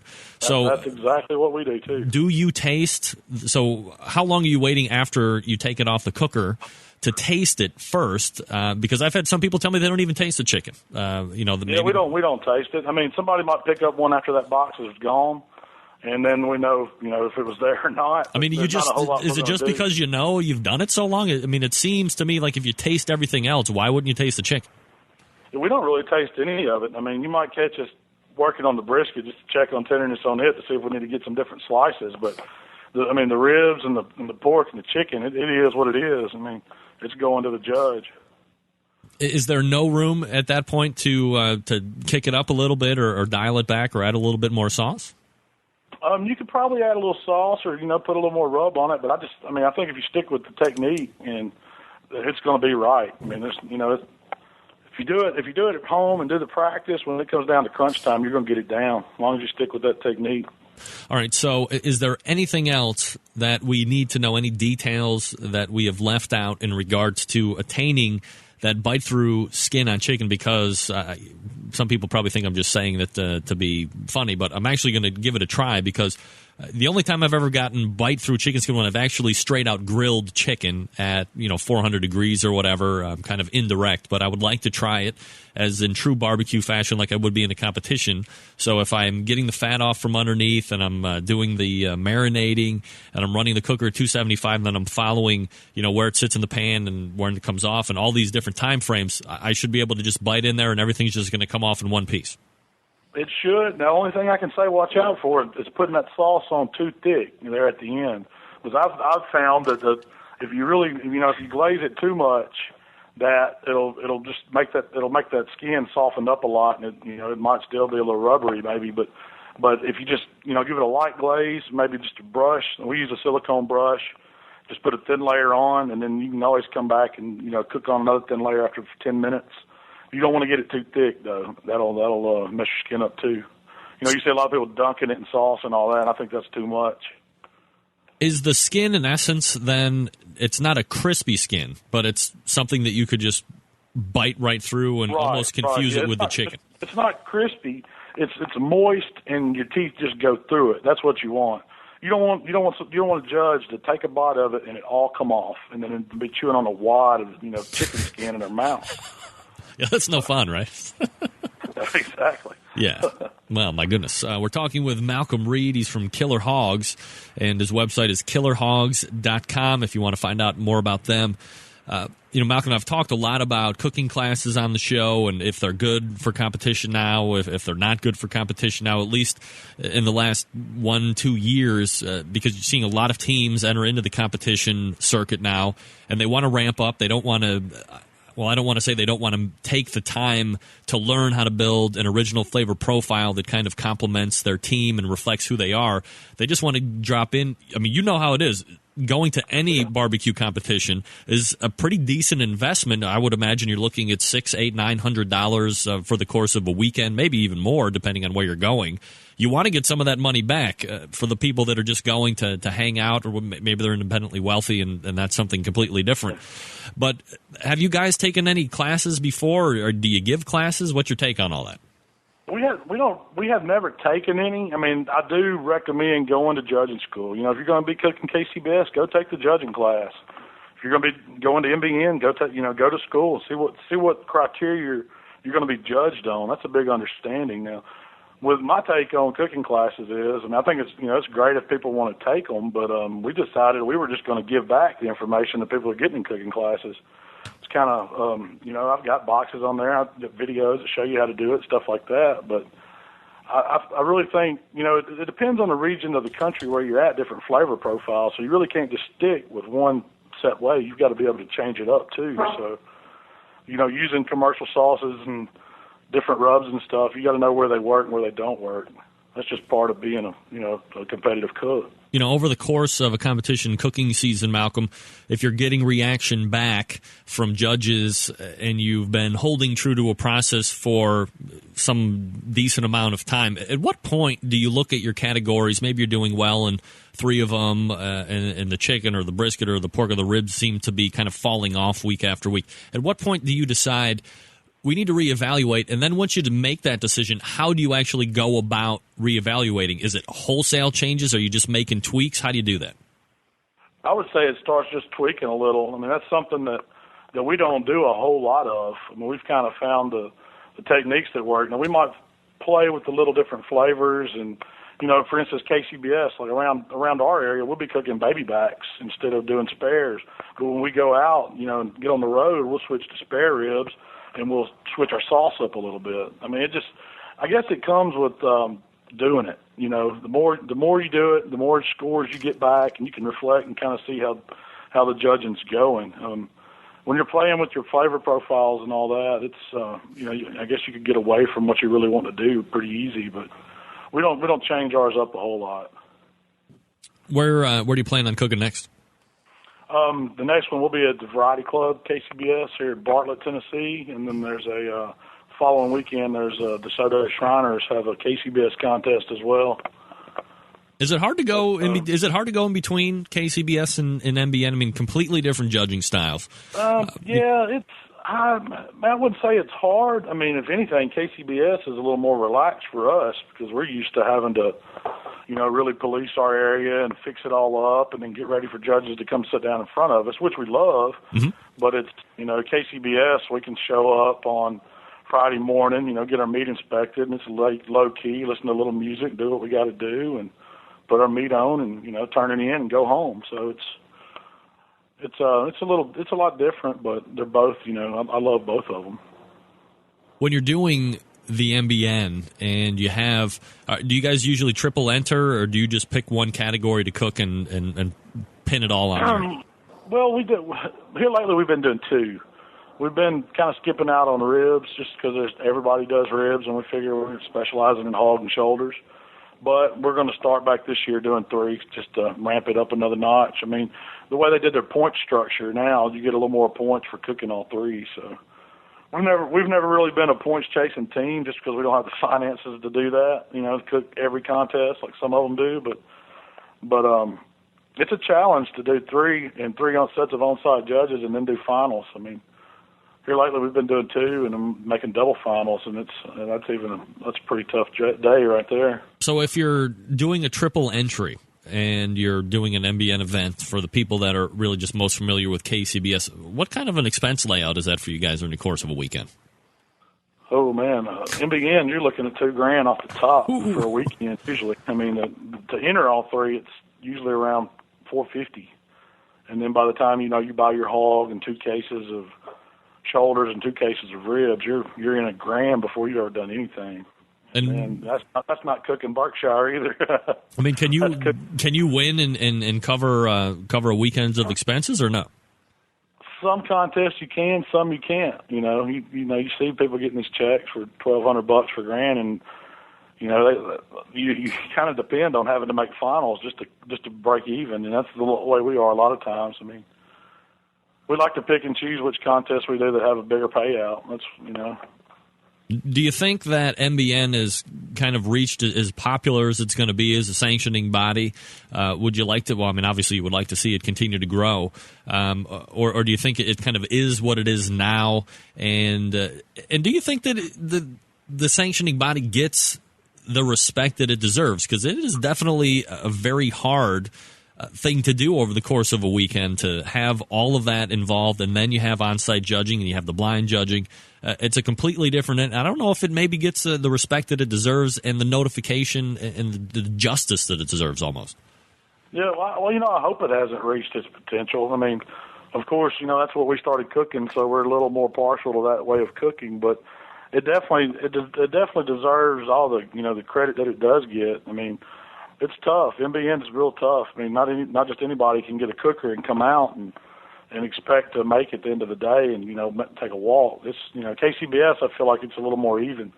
You have a little better shot, and I guess that's why it's so popular. But MBN's, it's a challenge every time you show up to cook, especially, when you're cooking against, like Melissa Cookston and the guys from Tin Bones and just these other teams that's always winning. I mean, it's a tough chore to pull up and cook against them. Yeah, no doubt about it. I mean, is it intimidating, or do you like that when you see them and you're cooking up against them, so you can kind of go up against the best? Well, I like to go up against them myself. I mean, now I'm not saying I beat them very often, but I like to go up against them. I mean, it makes you feel good when you do. Myron was hitting it pretty hard, and he was like, every time we showed up to cook, we'd go over to Georgia, and then he would be there, and we'd be like, well, we know we got second, and I don't think I ever beat him one time, and it's it's tough. Well, I think between Yazoo's and Jack's Old South there for a long stretch, they were 1-2 or 2-1 depending on what year it was, winning team of the year there, and obviously had a lot of great success over there at the MIM particular competition that took place last weekend. You guys cooked over there too, didn't you? Yeah, we were there. We did shoulders this year, and we came in 14th. We were satisfied with it. I mean, we were a little disappointed, of course, because you always want to get on stage, but 14th out of all those teams, man, we were pretty proud. There were some heavy hitters there this year for sure. Oh, absolutely. A great turnout. Malcolm, before I let you go, obviously I was talking with John Markus here a little bit earlier, and, as someone who's in the competition barbecue scene, I just wanted to kind of get your opinion on it while I have you. Have you been watching any of that Food Network Best in Smoke show at all? Yeah, I have. Actually, I've watched every one of them so far. All right, so what's your take on it? What do you like? What don't you like?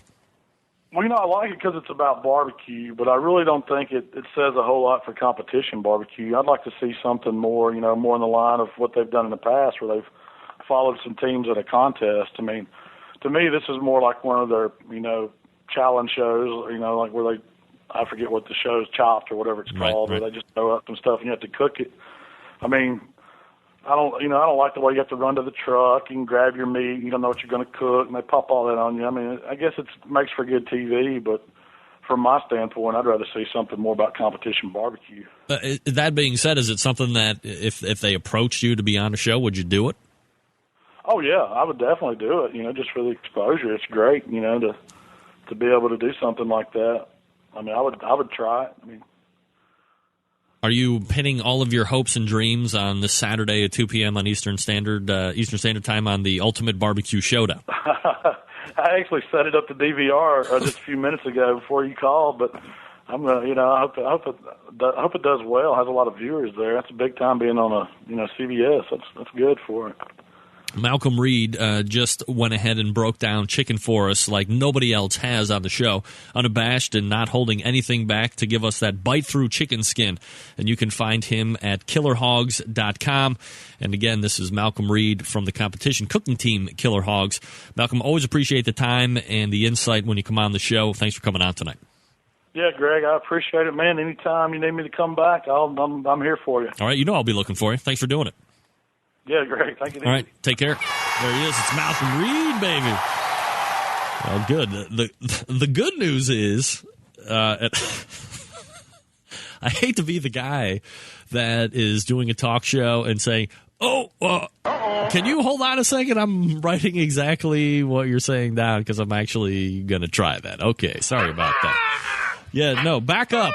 30 minutes on what? What temperature? What wood are you using? I'm really writing it down.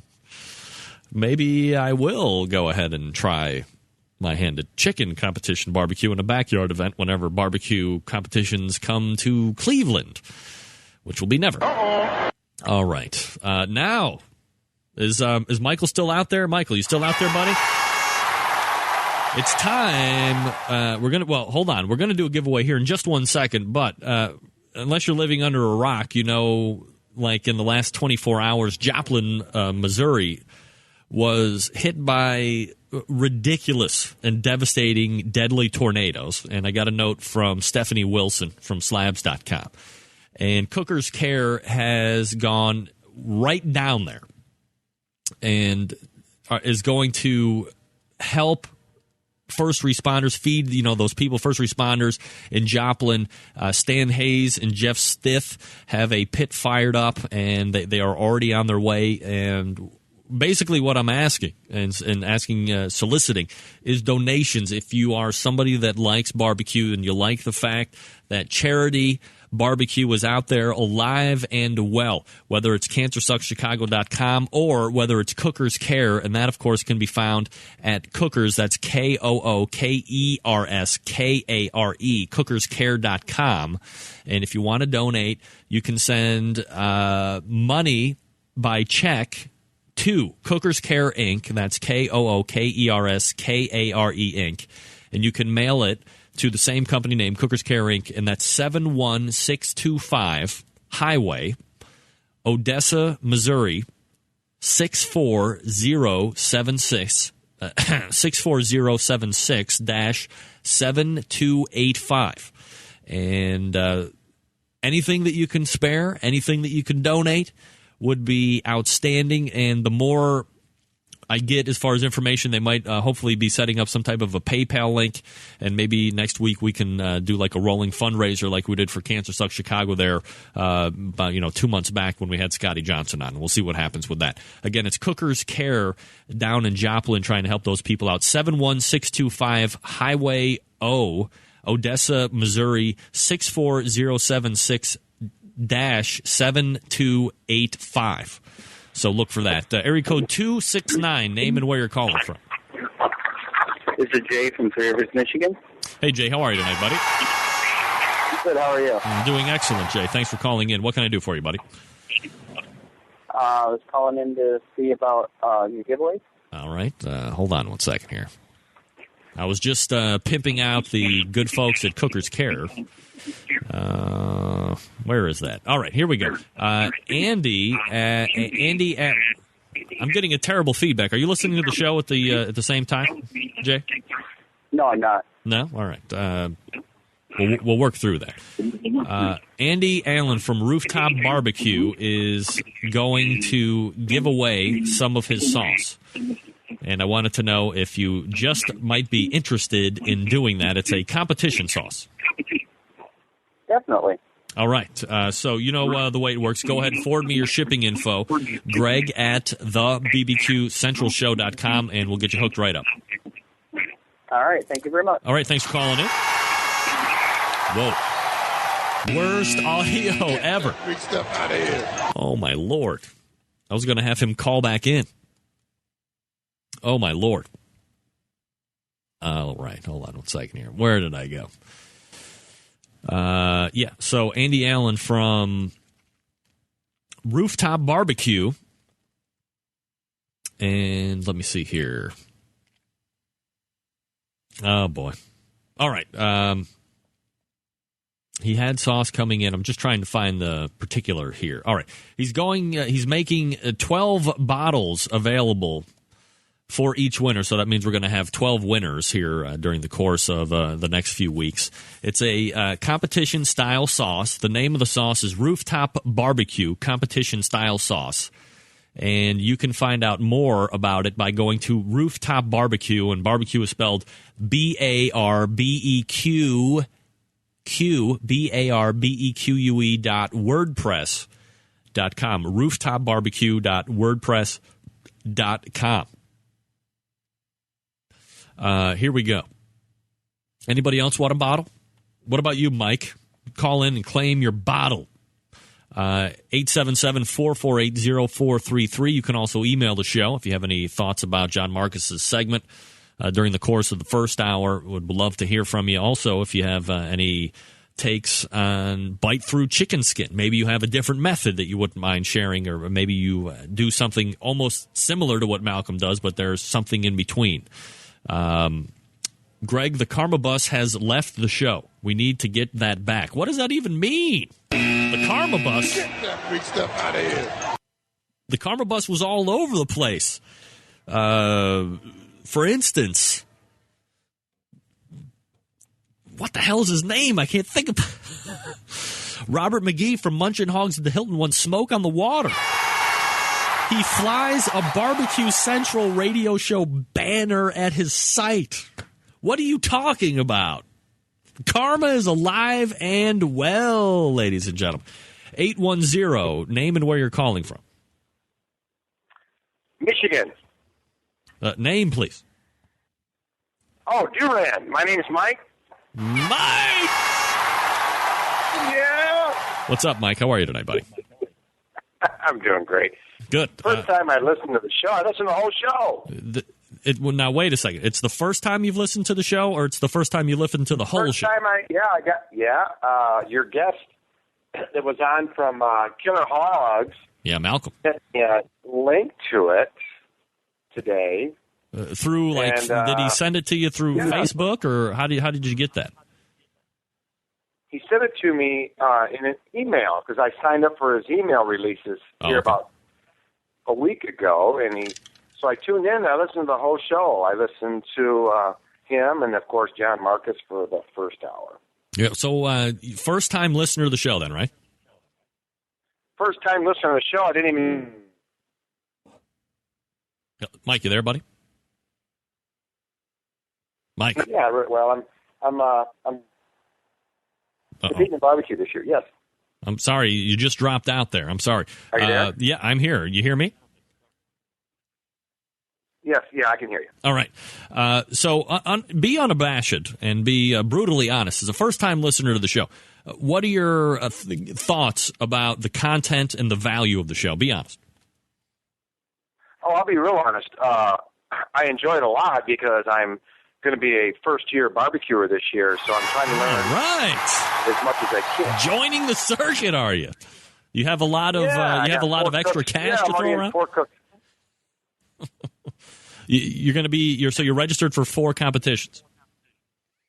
Yeah, so far the whole month of June. Yes. Wow. Very excited. And have you taken classes to ramp up? Where are you at? Well, my nephew, a shout out for Q and Stoon in Berlin down in Kennesaw, Georgia. All right. Has taught me a few things. I had the privilege of watching the cook team of Jack's Old South come up to Michigan last year for the Smoke on the Water in August. That was my first one. Right. So I got to hang out with those guys and kind of watch them. So that was my first thing. And then, of course, I went down to the cook in Kennesaw, and now I've bought a smoker and a trailer, and I've got about $10,000 in this little hobby. Wow. So yeah, that's what it is, man. It's like boat. You know what boat stands for, don't you? Boat? Boat. Bring out another 1,000. That's right. Same thing with barbecue. The more you cook, the more money you spend, and hopefully the more you win. So, well, we wish you outstandingly good luck. You called into the show. That automatically, of course, redeems you with the Barbecue Central Radio Show Karma. So that means you will win everything that you enter just because you called in tonight, Mike. So I'm sure you're very happy about that.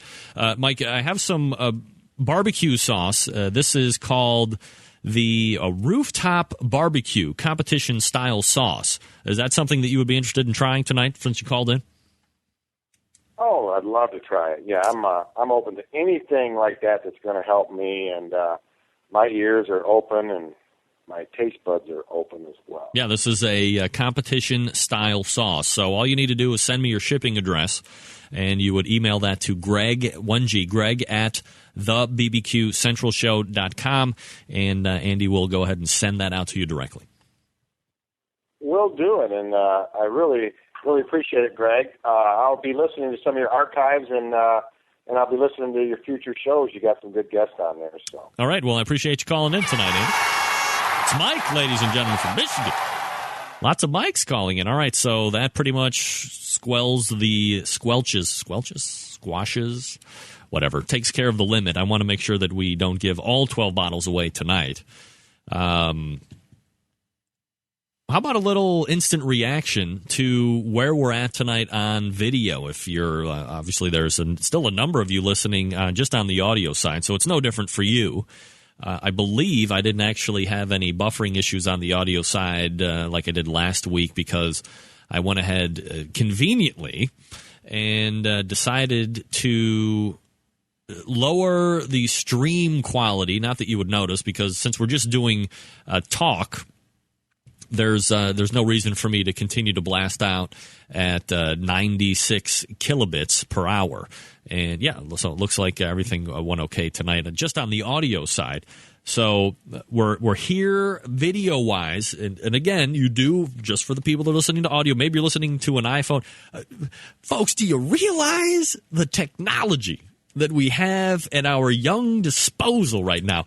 If you have a smartphone, for instance, I was just put into an iPhone 3GS. By the way,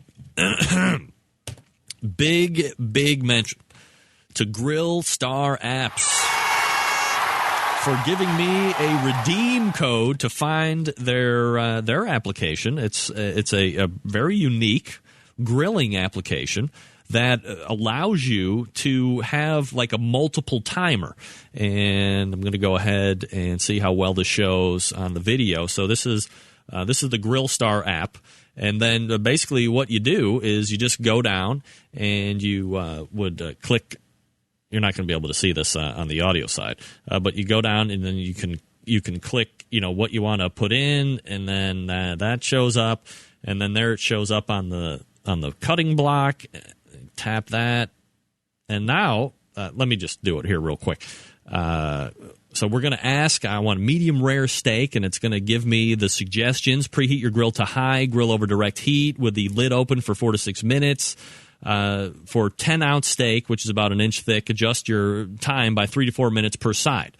So, okay, I'll do that. So I'll add to the grill, and now I'll put it on. And then, I have 3 heat zones. You can see where the red is right there, and then you have the direct heat, which is a little less, right there in the middle. And there's indirect going off just to your maybe left or whatever it is. So now I'll just go ahead and it's all backwards. Drag the meat. For crying out loud. Never mind. Now it's on, and you can see now the grill is, or the meat is on the grill, and you can't see it, I don't believe. But there is a timer, and it's going to ring and tell me when to flip it. And then I can add all sorts of different stuff, vegetables and other such revelry. And I'll have like multiple timers going on at the same time. So it'll beep, beep, beep, and let me know. And that way I don't have to set like one timer and try and gauge off of it. So if you have iPhones as well, I have, I believe, 3 other promo codes that I could also give away during the course of these shows here over the next few weeks. So thanks to Ryan from Grill Star Apps for giving me the promo code to that. Pretty cool. Pretty cool. And thanks to Rooftop Barbecue, ladies and gentlemen, for the competition-style sauce. So who's down? I mean, we all like the fact that we're on OutdoorCookingChannel.com for the live video feed. I do believe that this really gains legitimacy for the show, and this is the direction that we definitely want to go. And it seems that from what I can ascertain from at least the direct feedback from instant feedback, we still have a chat room. You still have the ability to kind of see in. The audio is good. The video is good. I'm going to get a new high-def camera for next week, so the video will even be better. I will still be as ugly as ever, but at least it will be nice and clearly ugly instead of slightly muddled and poorly lit. There you go. All right, let's go ahead and end it tonight. Many thanks to John Markus. He's going to have a show coming on, in case you didn't know about it, in case you missed the first hour. You go back to the archives. You can watch the replay of the show, this show, Thursday, right here on the Outdoor Cooking Channel. 2 p.m. Eastern Standard Time on CBS, Ultimate Barbecue Showdown. People competing: Neil Straughter, Big Mister; Bubba Latimeyer from Bubba's Q; Tuffy Stone from Cool Smoke; Myron Mixon from Jack's Old South. They will be judged by Chris Lilly, who is also taking part in that joke of a show, Best in Smoke, on Food Network. Mike Lake, former KCBS president and KCBS cook. Ray Lampe, Dr. Barbecue, will also be on the judging panel there, too. So, John promises that this will be the most true form of competition barbecue ever that has graced television. I will continue to remain skeptical, if you will, yet hopeful. I'm hopefully skeptical. Is that right? I'm skeptically hopeful. I don't know, whatever. Also, thanks to the callers for calling in. Thanks to Malcolm Reed for breaking down bite-through chicken skin. I mean, you don't think I wrote it down, but I really did. It's all right here. I wrote it down. I'm going to use it. You use it too. KillerHogs.com is his website. Thank you to Malcolm Reed. All right, we will be back next Tuesday right here on the Barbecue Central Radio Networks in video-wise on the Outdoor Cooking Channel, which can be found at OutdoorCookingChannel.com in case you're not there right now. And until then, this is your program host and proud U.S. American, Greg Rempe. Good night now.